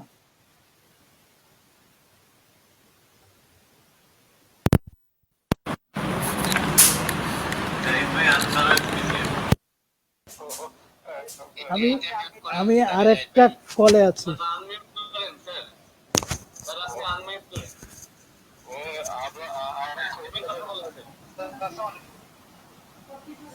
শোনা যায়? জি, এখন শোনা যায়। জি, বলুন। কিন্তু একটা নয়েজ আছে পেছন থেকে। মিটন ভাই, আমি একটু বের হয়ে যাচ্ছি। ভাই চলে যাবেন? সেটা হলো আচ্ছা, আমার কার্ড শেষ হয়ে গেছে। জি জি জি, আমি পরে রেকর্ডটা শুনে নেব পরে। জি জি ভাই, ঠিক আছে, ধন্যবাদ আপনাকে। যেটা হচ্ছে যে এই সম্প্রচারের সঙ্গে যেটা হয় যে আপনার কার সম্প্রচার এবং কিভাবে সম্প্রচার করছে এগুলোর কিছু এথিক্যাল গাইডলাইন আছে, এবং রাষ্ট্রের ইয়ে থেকে একটা ওই আপনার যেটা হয় যে একটা নীতিমালা তৈরি করা হয়। আমরা যদি আমাদের প্রেক্ষাপট থেকে ধরি, তাহলে ধরতে হবে যে আমরা হলাম নন প্রফিট অর্গানাইজেশন এবং আমরা জনসচেতনতামূলক কাজ করি। আমাদের সম্প্রচারের ক্ষেত্রে যেটা হতে পারে সেটা হলো যে মানুষ আমরা দুভাবে পেয়ে থাকি, বা এই ধরনের প্রতিষ্ঠানগুলো সম্প্রচারের জন্য যে আর্থিক সহযোগিতা বা এটা দুভাবে পায়। একটা হচ্ছে যে থ্রু স্পন্সরশিপ, আরেকটা হলো যে আপনার গ্র্যান্ট। হ্যাঁ, তো স্পন্সরশিপে যেটা হয় সেটা হচ্ছে যারা স্পন্সর করেন তাদের আবার কিছু বিষয় থাকে যে বিষয়গুলোর সাথে কনফ্লিক্ট অফ ইন্টারেস্ট তৈরি হয় কিনা। যেমন একটা হলো যে তারা সিএসআর এর মাধ্যমে করে, কর্পোরেট সোশ্যাল রেসপন্সিবিলিটির মাধ্যমে তারা কিছু টাকা দেন, সেই টাকা থেকে আমরা আমাদের সম্প্রচারটা করতে পারি। এটা জনসচেতনতামূলক যত্ন গুরুত্বপূর্ণ বিষয়গুলো এগুলো আসে। আরেকটা হলো যে একইভাবেই তারা আবার তাদের কোম্পানি প্রোফাইল এবং মার্কেটিং আর হলো যে আপনার তাদের অ্যাকসেপ্টেবিলিটি ইন দ্য মার্কেট, এইটা বাড়ানোর জন্য এটা করে থাকে। তখন দেখা যায় যে নন প্রফিট বা কোনো একটা বিশেষ ধরেন যে আদর্শ নিয়ে যারা কাজ করেন তাদের ক্ষেত্রে এবং সরকারের ক্ষেত্রে এই ধরনের আর্থিক ইয়েগুলো মানে সহায়তাগুলো আসলে সম্প্রচারের ক্ষেত্রে কনফ্লিক্ট অফ ইন্টারেস্ট তৈরি করে। হ্যাঁ, যেমন আমি একদম সিম্পল একটা উদাহরণ দিই, যেটা আমাদের দেশে এখন হচ্ছে, কেউ হয়তো আমরা খেয়াল করি না, কিন্তু এটা খেয়াল করার দরকার হয়তো। যেমন ধরেন যে আমরা দেখি যে পুলিশ বক্স তৈরি করে দিচ্ছে বিভিন্ন কোম্পানি। হ্যাঁ, এটা এক্স কোম্পানি অমুক জায়গায় পুলিশ, এক্স কোম্পানি পুলিশকে গাড়ি ডোনেট করছে, এই করছে ওই করছে এগুলো। হ্যাঁ, এগুলোর ভিতরে কিন্তু আবার একটা এথিক্যাল বিষয় আছে। এগুলোর ভিতরে কেন নেওয়া যাবে না, কোন কোন ধরনের সহায়তা নেওয়া যাবে না, আমি এটা অন্য একটা জিনিস দিয়ে উদাহরণ দিলাম। কিন্তু ব্যাপারটি হচ্ছে যে যখনই কোনো আর্থিক লেনদেন হয় কোনো একটি সম্প্রচারের ক্ষেত্রে, তখন খুব স্ট্রিক্টলি এথিক্যাল গাইডলাইন মেনটেন করতে হবে। এটা প্রত্যেকটা প্রতিষ্ঠানে আছে, সরকারেরও আছে এই নীতিমালার আওতায়। হ্যাঁ, আমার মনে হয় যে এই জিনিসগুলো একটু মাথায় রাখলে পরেই এই কনফ্লিক্টগুলোকে অ্যাভয়েড করা সম্ভব। এই মুহূর্তে আমি জি, অনেক ধন্যবাদ জাহিদ ভাই, আপনি কনফ্লিক্ট অফ ইন্টারেস্টের জায়গাটা খুব গুরুত্ব দিয়ে বলেছেন। আমি আমাদের সভাপতি ডক্টর জয়নুল আবেদিন স্যারকে অনুরোধ করছি তার মূল্যবান বক্তব্য রাখার জন্য। স্যার। ধন্যবাদ মিটন। এবং আমি আগে প্রথমে আজকের এই যে একটা গুরুত্বপূর্ণ বিষয় নিয়ে যে সমস্ত বিজ্ঞজনেরা কথা বলেছেন তাদেরকেও আমার তরফ থেকে, ভিসা ফাউন্ডেশনের তরফ থেকে ধন্যবাদ। এবং চিরাচরিতভাবে লুবনা ইয়াসমিন অল্পক্ষণের নোটিশেও চলে আসছেন, এটা মানে ওনার কাছে আমাদের বিশেষ কৃতজ্ঞতা। আমি আজকে যে সমস্ত আলোচনা হয়েছে আর আমাদের এই স্ক্রলে যে সমস্ত বিভিন্ন কমেন্ট আসছে, মাঝে মধ্যে কোনোটা দেখানো হয়েছে, কোনোটা হয়তো দেখানো সম্ভব হয় নাই, কিন্তু সবগুলোই এত মানে গুরুত্বপূর্ণ যে এটার উপরে আমি সামারাইজ করার চেষ্টাও করব না, কারণ এটা বিশাল হয়ে যাবে। বরঞ্চ আমি আমার কিছু হয়তো মতর সঙ্গে যোগ দিয়ে আমি যোগাযোগ করে একটু খিচুড়ি বানায় হয়তো বলার চেষ্টা করবো আর কি। প্রথম যে আমরা বিধিমালার কথা বলছি কেন, বিজ্ঞাপন এবং তার বিধিমালার কথা আমরা বলছি কেন, একটা যে এর মূল উদ্দেশ্যটা কি সেটা যদি মানে আমাদের পরিষ্কার করে আমরা জানতে পারি, তাহলে হয়তো আমরা কি করতে যাব সেটা আমাদের জানতে সুবিধা হবে। ফলে আইয়ুব হোসেন এবং বিএফএসএ কে পরিষ্কার করে ওইটা আসলে মনে রাখতে হবে যে কেন আমি এই প্রবিধান মালাটা করতেছি। আইন তো একটা আছেই, সেই উদ্দেশ্যটা যদি আমার পরিষ্কার থাকে যে আমি জনসচেতনতা করব, নাকি শুধু সচেতনতাই থাকবে, নাকি সেটা কি করে প্রয়োগ হয় আরো সেই প্রবিধান মালাগুলো সেগুলোর দিকেও যাব, এবং সেটা খালি সচেতন আইন করেই হবে না, সেটাকে আমি মনিটর করব কি করে পরবর্তীকালে। সেই সমস্ত জিনিসগুলাও আমি যদি মানে আমার উদ্দেশ্যটা ভালো করে জানা থাকে, যে তাহলে পরে আমি ওই জায়গাটায় আসলে কোন কোন অংশ থাকবে, কিভাবে সেটা প্রয়োগ করব, কি করে সেটা মনিটর করব, এবং প্রয়োগ না হলে সেটা কি করব, সেই জিনিসগুলা প্রবিধান মালায় খুব সুস্পষ্টভাবে চলে আসতে পারে।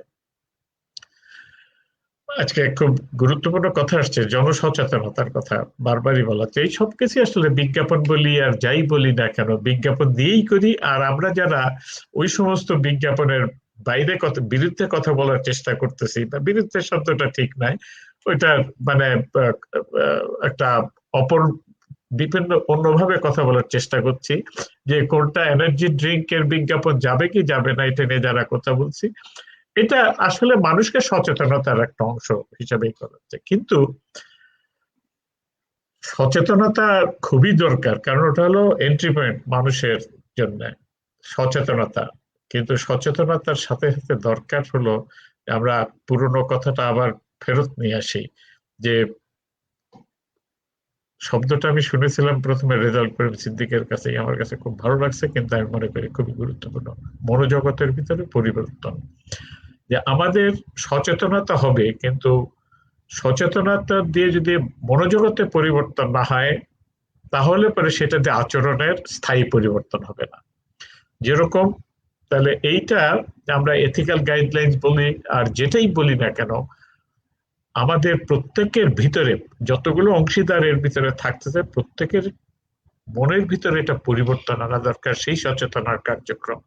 ফলে এটার জন্য শুধু তখন বিএফএস জড়িত থাকছে না, এটার জন্য আমার যারা ভ্যালু এডিশন করতেছে, খাদ্যকে যারা উৎপাদন করতেছেন, খাদ্যকে যারা প্রক্রিয়াজাত করতেছেন, খাদ্যকে যারা বিপণন করতেছেন, খাদ্যকে যারা গ্রহণ করতেছি, আমরা যারা প্রত্যেকের মনোজগতের ভিতরে পরিবর্তন আনতে হবে। এইটার উদ্দেশ্যটা শুধু উৎপাদনকারীর জন্য নয়, শুধু বিপণনকারীর জন্য নয়, এই উদ্দেশ্যটা তার আমার প্রত্যেকের জন্যই হওয়া উচিত, এবং প্রত্যেকেই আসলে যাতে আমাদের ভিতরে পরিবর্তন যদি না আসে ততক্ষণ পর্যন্ত এটা এই আইন থেকে যাবে হয়তো, প্রচেষ্টা হবে। ওই যে বললো না যে কে যেন বললো, মানে যে লুবনা ইসমাইলি বলছে যে আইনের কাছে আমরা, আইন তো মানুষের মনের ভিতরে খটখটায় দিতে হবে। আইনটা এবং বিজ্ঞাপনটা যাই বলি না কেন, যে প্রবিধান মালাই করে আমার মনের ভিতরে পরিবর্তনটা এনে দিতে হবে, সেইটার জন্য আসলে চেষ্টা করা দরকার। যে নীলুফার তাসমিন একটা খুব পুরানা কথা তুলে নিয়ে আসছেন যে যে কি আমাদের দেশে আছে, বামনের বচন পরে ভেড়া ইত্যাদি শোনে আর কি, অর্থাৎ ভেড়ায় শোনে না উনি বলছেন, ছাগল বলছেন না ভেড়া বলছেন, কিছু একটা বলছেন, প্রথমে বলছেন বামনই শোনে না। কথাটাও কিন্তু ঠিক, উনি ভুল করে বললেও আমরা বচন পড়তেছি কিন্তু আমরা নিজেরাই সেটা পালন করার চেষ্টা করছি না। এই যে তারপরে আবার উনি বলছেন যে ওই যে একটা ইদানে একটা শেয়ার করেছি আমি কথাটা, ইয়েটা বিজ্ঞাপনটা না আর্টিকেলটা, সেটা হলো যে ওই সুগার এবং 5th স্টেট কি করে আসলে, এবং ইকবাল বলতেছে যে কি বলছে, কি শব্দটা বলছে, ইয়ে থাকতেছে কিন্তু ওরা নীতিমালা থাকে কিন্তু নীতিমালা তালা কিভাবে খোলা যাবে সেটাও এই সব জানতেছেন। ফলে 5th স্টেট যেটা আছে, যারা 5th স্টেট সাধারণত বুঝি আমরা সাংবাদিকদের, কিন্তু এই যে নীতিমালা তৈরি হচ্ছে, প্রবিধানমালা তৈরি হচ্ছে, কিন্তু সেটাকে কি করে আমরা টুইস্ট করে গিয়ে আবার ঠিকই আমরা সেটা ব্যবহার করব। যেরকম এনার্জি ড্রিঙ্কস এর বেলাতেই বলা হয়েছে এনার্জি ড্রিঙ্কস নাই, ওটা হলো কার্বোনেটেড ড্রিঙ্কস বলে সেটা বিজ্ঞাপনটা ঠিকই যাচ্ছে আমাদের।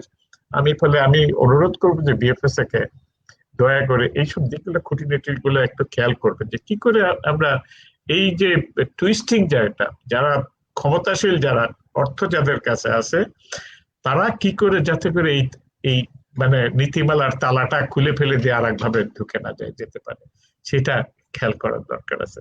তো আমি বাকি যে কথাগুলো আসছে খুবই গুরুত্বপূর্ণ কথাটাই চলে আসছে, যে আমাদের যে এই আইন যাতে সকল মিডিয়ার জন্য প্রযোজ্য হয়, শুধু টেলিভিশন নয়, শুধু রেডিও নয়, সোশ্যাল মিডিয়াতে যে বিজ্ঞাপন যাচ্ছে সেগুলোর জন্য প্রয়োজন হতে হবে। এবং প্যাকেজের কথাটা বলা হয়েছে, এটা মনে হয় যে বিএফএস এর আছেই, কিন্তু সেটার প্রয়োগ দরকার, যে সেটা যাতে ঠিক মতো হচ্ছে কিনা। এবং আর ভিতরে যেটা আছে উপাদানের কথা বলছেন, পুষ্টিগুণের কথা বলছেন, সেটা খুবই খুবই গুরুত্বপূর্ণ। তো এটা আমি এবং শেষ পর্যন্ত আপনারা যেটা বলেছেন, আপনি নিজেই বলেছেন আমাদের সঙ্গে জনমত তৈরি আগে এই প্রবিধানমালার উপরে একটা জনমত যাচাইটা করে নেওয়া ভালো, যে আসলে আমরা ঠিক মতো করতেছি কিনা, এবং সেখানে সব ধরনের অংশীদারি যাতে থাকে, শুধু পাবলিক নয়, আপনার উৎপাদনকারী এই যে শক্তিশালী যে গ্রুপ আছে তাদেরকেও সাথে নিতে হবে, কারণ এটা সাথে না নিলে পরে আমার মনে হয় না যে এটা ইভেন্চুয়ালি ইমপ্লিমেন্ট করা যাবে। পরে আবার দেখা যাবে যে ওইটার জন্যই আবার হাইকোর্টে রিট হইলো বা ইয়ে হলো, তখন আমি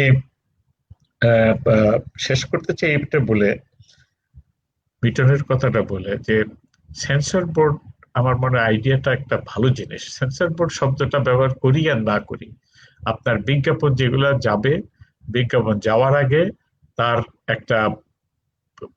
একটা জায়গা থেকে বিএফএসই হতে পারে, সেই জায়গাটায় অ্যাপ্রুভালের সিস্টেমটা থাকা দরকার। এবং যারা প্রণব সাহার মতো যারা বিজ্ঞাপন প্রচার করেন, তারা যাতে ওইটা দেখতে পারেন যে হ্যাঁ এটা আইনে আছে এবং এটাকে দেখে দিচ্ছেন ওখানে। ওনারা অন্যায়ের ক্ষেত্রে ওনারা আইন ভাঙতে পারেন, কিন্তু যতক্ষণ অন্যায় না হচ্ছে ততক্ষণ পর্যন্ত আইনটাতে ওনারা মানতেই পারেন, সেটাতে আমি কোনো বাধা দেখি না। কিন্তু তার জন্য ওরকম একটা জায়গা আসলে থাকাটাই উচিত বলে আমি মনে করি। আমি আসলে শেষ করি কথাটা দিয়ে, যে আমরা বিএফএস এর এই উদ্যোগটা এবং আজকের যে আলোচনাটা, এটার জন্য বিএফএস এর উদ্যোগটা পিছনে রয়ে গেছে। আইব হোসেন খানকে বিশেষ করে ধন্যবাদ যে আপনার উদ্যোগটা আমাদের কে আজকে উদ্বুদ্ধ করেছে এই জায়গাটা সবাইকে নিয়ে আসতে। আমরা হয়তো মানে যদি আপনি প্রয়োজন মনে করেন বিভিন্ন স্তরে বিভিন্ন সময়ে আপনি যদি আমাদেরকে বলেন, আমরা আবার নিয়ে আসবো। আপনি খেয়াল করবেন এইটা আমি আশাই করতেছি আজকের আলোচনাটা আমাদের 10, 15, 20, 30 হাজার লোকের কাছে পৌঁছাবে এবং তাদের মতামতটা আমরা পেতে থাকবো। তো ফলে যদি আরেকবার আমরা কখনো মাঝপথে গিয়ে আপনি যদি আলোচনাটা করতেই চান, আমাদেরকে উদ্বুদ্ধ করেন, তাহলে হয়তো আমরা সেগুলোকে সামনে নিয়ে এসে আরেকবার আমরা আলোচনাটা করতেই পারি। এবং আজকের আলোচনার সারসংক্ষেপটাও আমরা একটু আপনাকে দেওয়ার চেষ্টা করব। আমি আমি প্রণব 1 মিনিট সাহাকে, একটা কথা বলতে পারি? জি বলো। আচ্ছা, আমাদের অভিজ্ঞতা যেটা, আমরা যখন ফিলিপিন্সে ছিলাম, ফিলিপিন্সে যে সমস্ত খাদ্যদ্রব্যের মধ্যে সাংখাপনিয়ার সিল ছিল একটা, মানুষ নিশ্চিন্তে সেটা খেত।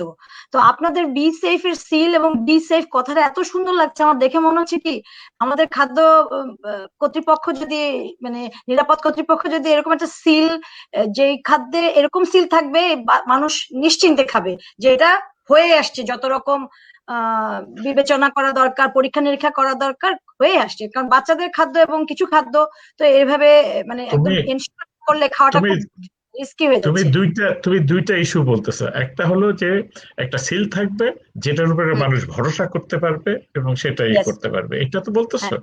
কিন্তু সিল তো থাকেই, বিএসটি এর সিল থাকতেছে, কিন্তু আমি কি নিরাপদে থাকতে পারতেছি? যে বিএসটি এর ওই যে বলছে যে এনার্জি ড্রিঙ্কস যেটা বিক্রি হচ্ছে বিএসটি এর তো আছেই। তো এই জায়গাটায় মানে আমাদের মানে সব জায়গায়, এই জন্য বললাম যে আমার এথিক্যাল গাইডলাইন্স এর কথা বলতেছেন, আমার মনের মধ্যে যতক্ষণ পর্যন্ত, প্রত্যেকের মনের মধ্যে যতক্ষণ এথিক্স তৈরি না হচ্ছে ততক্ষণ পর্যন্ত আমি কোথায় যাব বলো? ফলে আমরা উন্নত দেশে যাচ্ছি কিন্তু মানুষের মনটাকে উন্নত করতে পারতেছি না। সেই জায়গাটায় আমাদের সবার কাজ করার দরকার আছে। বিএফএস এর দরকার আছে, আপনি উকিল আছেন, উনি প্রণব সাহেব সম্প্রসারণের লোক আছেন, আমরা ভিসা ফাউন্ডেশনের যারা আছি আমরা করতেছি, সবাই মধ্যে। এবং যারা সবচেয়ে বড় জায়গাটা আমি মনে করি যে দুটা জায়গায়, একটা হলো আমি খাবার গ্রহণকারী, আমি যে আছি, আমি আমার সন্তান সন্ততি নাতিপুতিদেরকে আমি কি শিখাচ্ছি সেটা একটা বড় জায়গা। আমি যদি আজকে যদি ওই energy drinks, Coca Cola, Fanta যদি খাওয়া, যদি ওগুলা যদি বাদ দিয়ে দেই, আমার সন্তানদেরকে যদি শেখাই ওটা খারাপ, ওটা যদি ছি বলতে শেখাইতে পারি, তাহলে পরে এটা একটা বড় জায়গা তৈরি হয়। কিন্তু আমরা সেটা পারতেছি না। কোকা কোলা সবাই, বহু আমি লেখা পড়ি যে কোকা কোলার মতো জিনিস ভালো না, কিন্তু সারা দুনিয়াতে তারা ব্যবসা করতেছে। ওটা একটা আলাদা শক্তি আছে, কিন্তু আলাদা শক্তিকে প্রতিহত করতেই পারে একমাত্র গ্রাহক।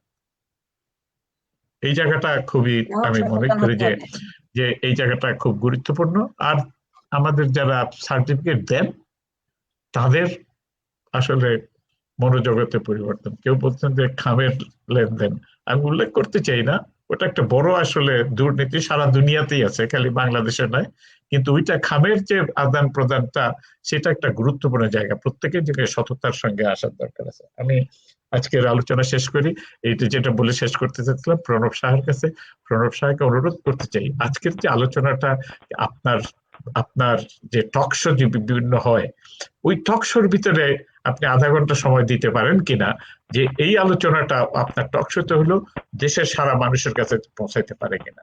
এটা বলে আমি শেষ করতেছি। প্রসাদ একটু বলতেই পারে যদি শেষ অফলাইন যাওয়ার আগে। ধন্যবাদ। আপনারটা বলে রাখতে চাই যে আপনার এই পরামর্শ, অনুরোধ, আদেশ শিরোধার্য আমাদের জন্য। কিন্তু আমাকে এই টকশো করতে হলে আমাকে ভাত খেয়ে টকশো করতে হবে, সেটা আগে দরকার। আমি যদি ভাত খাইতে পারি তাহলে আমি টকশো একটা কেন, 8 ঘন্টা কেন, আমি 8 ঘন্টাও টকশো করতে পারবো, সেটা বড় ব্যাপার না। নিশ্চয়ই এগুলো নিয়ে আলোচনা হবে, টকশো হবে। তবে আমি একটু শেষ করতে চাই, এই যে প্রবিধানমালা বলেন, নিরাপদ খাদ্যের আইন বলেন, সবার আগে বিজ্ঞাপন হওয়া উচিত এই আইনের, যে এই আইনে কি করা যাবে কি করা যাবে, প্রবিধানে কি আছে কি নাই, তার বিজ্ঞাপন সব থেকে বেশি হইতে হবে। তাহলে মানুষের মনোজগতে সচেতনতা সৃষ্টি হবে যে এই জিনিসটা খারাপ বা এইটির একটি এরকম জিনিস থাকা দরকার। ফলে নিরাপদ খাদ্য কর্তৃপক্ষ যে প্রবিধান করবে তার বিজ্ঞাপন সব থেকে বেশি হইতে হবে ওই প্রোডাক্টের তুলনায়, তাহলে মনোজগতে মানুষের পরিবর্তন হবে। এখন যে মানুষ অনেক কিছু খায় না, সেটা আমাদের এই প্রচার শুধু না, আলোচনা শুধু না, পাল্টা প্রচারও লাগবে। সেই প্রচারের জন্য নিজেদের বিজ্ঞাপন দিতে হবে, আইনের বিজ্ঞাপন হতে হবে। আর যেটি বলবেন যে কন্ট্রাডিকশন বাদ দিতে হবে। নিরাপদ খাদ্য কর্তৃপক্ষ সবুজ স্টিকার লাগিয়ে এসেছে, 1 সপ্তাহ পরে গিয়ে ভোক্তা অধিকার পরিদপ্তর সেটাকে ফাইন করে দিয়েছে ওই সবুজ স্টিকারের রেস্টুরেন্টকে। এই ঘটনাও আমাদের আছে। আর বিএসটির কথা না বললাম, সেটা নিয়ে কর্তৃপক্ষ যাদেরকে বানাই তাদের নানা অনিয়মের কথা তো অহরহই আমরা করে যাচ্ছি। ফলে সেটা না, আমি মনে করি যেটি আপনি বলেছেন ঠিক, মনোজগতে পরিবর্তনের জন্য আমার প্রচার যেমন দরকার, মানুষের মধ্যে সচেতনতা দরকার, এবং কি কি বিধিবিধান বাংলাদেশে আছে, কি আইন আছে, তারও বড় বিজ্ঞাপন হওয়া উচিত। সরকারের বিজ্ঞাপন, কর্তৃপক্ষের বিজ্ঞাপন সব থেকে বেশি হওয়া উচিত, যেটা সব থেকে কম হয়। এই জন্য আপনি যে সমস্ত গ্রুপের নাম বললেন, তারা কোকাকোলার যে পরিমাণ টাকা বিজ্ঞাপনে খরচ করে, সারা পৃথিবীর মানুষ, সারা সকল 250 দেশের কর্তৃপক্ষ, নিরাপদ খাদ্য কর্তৃপক্ষ তার 1 টাকাও খরচ করতে পারে না, এমনকি এফডিও না। ফলে সেজন্য তারা পারে।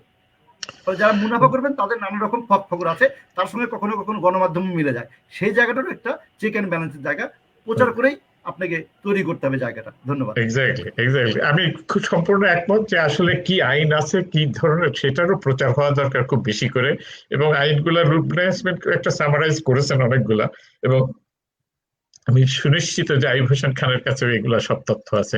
এগুলো দিয়ে তোমার যে আমি যে প্রণব সাহার এখানে যে ইয়েটা করতে বললাম, সেখানে এই জিনিসগুলো আলোচনা হতেই পারে, যে মানে এবং একাধিক আলোচনা, একদিনের সব না হলে পরে আপনি আধা ঘন্টা করে করে হয়তো আপনি 2 সপ্তাহ 3 সপ্তাহ মাঝে মধ্যে 3টা-4টা এপিসোড আলোচনা হতেই পারে, হওয়াই উচিত। এটা আপনাকে আমি মনেই করবো যে আপনার এখানে করা উচিত। নিরাপদ খাদ্য কর্তৃপক্ষ যদি আমাদেরকে সহযোগিতা করে, আমি প্রতি সপ্তাহে আলোচনা করতে রাজি আছি।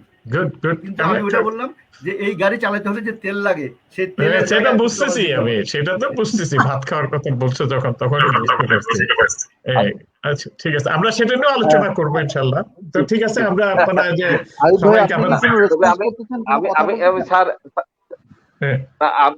আমি স্যারের প্রণব-বাবুর যে প্রস্তাব এবং স্যারের কথার প্রেক্ষিতে বলি যে আমি এই মেসেজটা আমি যথাযথ কর্তৃপক্ষকে অবহিত করার চেষ্টা করবো। ইনশাল্লাহ দেখা যাক আগামীতে হয়তো এই ধরনের একটা প্রোগ্রাম হলেও হতে পারে। ইনশাল্লাহ অনেক এটা দরকার, এটা জাতির জন্যই দরকার ভাই। অবশ্যই যত বেশি হবে তত আমাদের জন্য ভালো হবে। এটা অবশ্যই ভালো হবে বলে আমার বিশ্বাস। Thank you. আপনার চিটাগং ইউনিভার্সিটির একজন এটা নিয়ে গবেষণা করেছে এবং সে হাইয়েস্ট স্কোর করেছিল যে বাংলাদেশে খাদ্যে ভেজাল থাকার কারণে কি পরিমাণ অসুখ বিসুখ বাংলাদেশে এবং কি পরিমাণ অর্থ ব্যয় করে আমরা ইন্ডিয়া গিয়ে চিকিৎসা করছি। আমার কাছে এই রিসার্চটা আছে, আমি নামিয়ে আপনাদেরকে পাঠাবো। এটা তো মানে আসলে আমরা তো এটা নিয়ে কাজ করি না। ওই ভদ্রলোককে একদিন আমাদের আলোচনায় নিয়ে আসতে পারি। হ্যাঁ, ওনাকে আনা উচিত। তুমি দিয়ে করে নিয়ে আসতে পারো। কিন্তু আরেকটা যেটা আমরা যে কথাটা বলছি, আমরা সবশেষে যেটা এখানে আমাদেরকে দেখাইছে, শেয়ার করছে, বাড়ি রত্ন শিক্ষা প্রতিষ্ঠানের প্রতিটা বিষয়ে ব্যবসায় সামাজিক দায়বদ্ধতা সিলেবাস অন্তর্ভুক্ত। আমরা এগুলো নিয়ে অনেক কথা বলেছি আসলে। বাড়ি সাহেব, এটা আমরা মনোজগতে পরিবর্তন এবং শিক্ষা ব্যবস্থায় বাড়ি নিজেও তো পড়ায় এটা, যে প্রতিটি বিষয়ে ব্যবসায়ের সামাজিক দায়িত্ব, এটা তো বাড়ির পড়ানোর সাবজেক্ট। দায়িত্ব কি বাড়তেছে ব্যবসায়ীদের? বাড়ি আপনার কাছে প্রশ্ন রেখে ছেড়ে দিলাম যে সোশিয়াল রেসপন্সিবিলিটি অফ বিজনেস, এবং এটি কিন্তু আমরা নিজেরা পড়িয়েছি, বাড়ির নিজেও কলেজের শিক্ষক তিনি পড়াচ্ছেন, কিন্তু তারপরেও কিন্তু পড়িয়ে সামাজিক দায়বদ্ধতা তৈরি হয় না, এটিও অন্তঃস্থল থেকে আসতে হয়, এবং সেই আশাটা কিভাবে করা যায় সেইটি আসলে দেখার। তবে অন্তঃস্থল অবশ্যই একটা প্লাস পয়েন্ট, পড়াটা প্লাস পয়েন্ট। আচ্ছা ঠিক আছে, থ্যাংক ইউ সো মাচ। আপনার 24 অগস্ট 2014 ডেইলি স্টার বলছে adulteration in food, more than 3 crore suffering from kidney diseases. 2014 সালে 3 crore people are suffering। মানে এরকম প্রত্যেকটা মানে সে মানে রেফারেন্স দিয়েছে যে খুব খারাপ অবস্থা। তো আসলে এটা নিয়ে আসলে কাজ করা উচিত। ডেইলি স্টারে সিরিজ হয়েছে, এগুলো ডেইলি স্টারে, প্রথম আলোতে এগুলো সিরিজ হয়েছে। এগুলো আসলে এগুলোর প্রেক্ষিতেই তো আজকে সচেতনতা বাড়ছে এই সমস্ত রিপোর্টের প্রেক্ষাপটে। আমার কাছে মনে হয় যে আমরা নিশ্চয়ই এগুলোকে নিয়ে কথা বলতেই পারি, এবং আজকে যেটা কনসেপ্ট, আজকে যেটাতে আমরা ফোকাস করলাম সেটা যেমন একটা বিষয়, একই সাথে সাথে অন্যান্য বিষয়গুলোকেও এখানে যুক্ত করা যায়। সৎ মানুষের খোঁজে সৎ দাবি। অনেক ধন্যবাদ, আমাদেরকে শেষ করতে হবে। আমি সকল আলোচকদেরকে আন্তরিক ধন্যবাদ জানাই। আজকে আলোচনাটা শুরু হলো নিরাপদ খাদ্য সহায়ক বিজ্ঞাপন বিধি তৈরির ব্যাপারে আমরা আলোচনার সূত্রপাত করলাম। নিরাপদ খাদ্য কর্তৃপক্ষের পরামর্শক আইয়ুব হোসেন খান আমাদের সঙ্গে আছেন, তিনি শুনলেন এবং তিনি নিশ্চয়ই নোট নিয়েছেন, এটা রেকর্ডেড আছে, এই আলোচনাটা তিনি শুনবেন এবং তিনি বলেছেন যথাযথ কর্তৃপক্ষের কাছে তিনি এই আলোচনার নির্যাস তুলে ধরবেন। আমরাও তাকে সহযোগিতা করতে চাই, এবং যেহেতু বিসেফ ফাউন্ডেশন আমরা কমিটেড নিরাপদ খাদ্যের ব্যাপারে, ফলে আমাদের সহযোগিতা আপনি পাবেন আইয়ুব ভাই, এটা নিশ্চয়ই নতুন করে বলবার কোনো প্রয়োজনীয়তা নেই। আমরা সবাই একইভাবেই একই লড়াইয়ের মধ্যে আছি। আর আমরাও মনে করি যে আজকে আলোচনার সূত্রপাত হলো, এটা হয়তো শেষ নয়, আরো কথা বলতে হবে। এবং স্যার যেটা বলেছেন, ইঙ্গিত দিয়েছেন, সেটা আপনাকে বলে রাখি যে আপনি একটা ড্রাফট করার পরে আমাদেরকে দিলে আমরা আবার আলোচনা করব। এবং আমরা যদি আরো বড় পরিসরে আলোচনা করতে চাই, মে মাসের শেষে আমরা একটা জাতীয় সম্মেলন করতে যাচ্ছি ঢাকায়, যেখানে অনেক অনেক স্টেক হোল্ডার, বড় বড় স্টেক হোল্ডাররা আসবেন। ততদিনে যদি আপনার ড্রাফট রেডি হয়ে যায়, তাহলে ওই সম্মেলনের একটা অধিবেশন হতে পারে আপনার এই ড্রাফটের উপরেও। এটা আমি জাস্ট আমার মতো করে বলে রাখলাম। যে পর্যায়ে থাকুক না কেন, যে কথা হলো যে আমাদের সম্মেলনে ওর ড্রাফট চূড়ান্ত হওয়ার তো দরকার নেই, যে পর্যায়ে থাকুক সেই পর্যায়ে আমরা আলোচনা করতে পারি সম্মেলনে আর কি, তাই না? এটা তো মানে কিছু যায় আসে না, আমরা তো মানে এটা চলমান প্রক্রিয়া, ফলে এটাতে আমাদের কোনো ইয়ে দেখছি না। তো যাই হোক, এটা একটা খুবই গুরুত্বপূর্ণ। আচ্ছা ঠিক আছে, 1 ঘন্টা 25 মিনিট স্যার অতিক্রম করেছে, যেতে হবে। অনেক ধন্যবাদ সকলকে। দর্শক মণ্ডলী ভালো থাকবেন। আসসালামু আলাইকুম।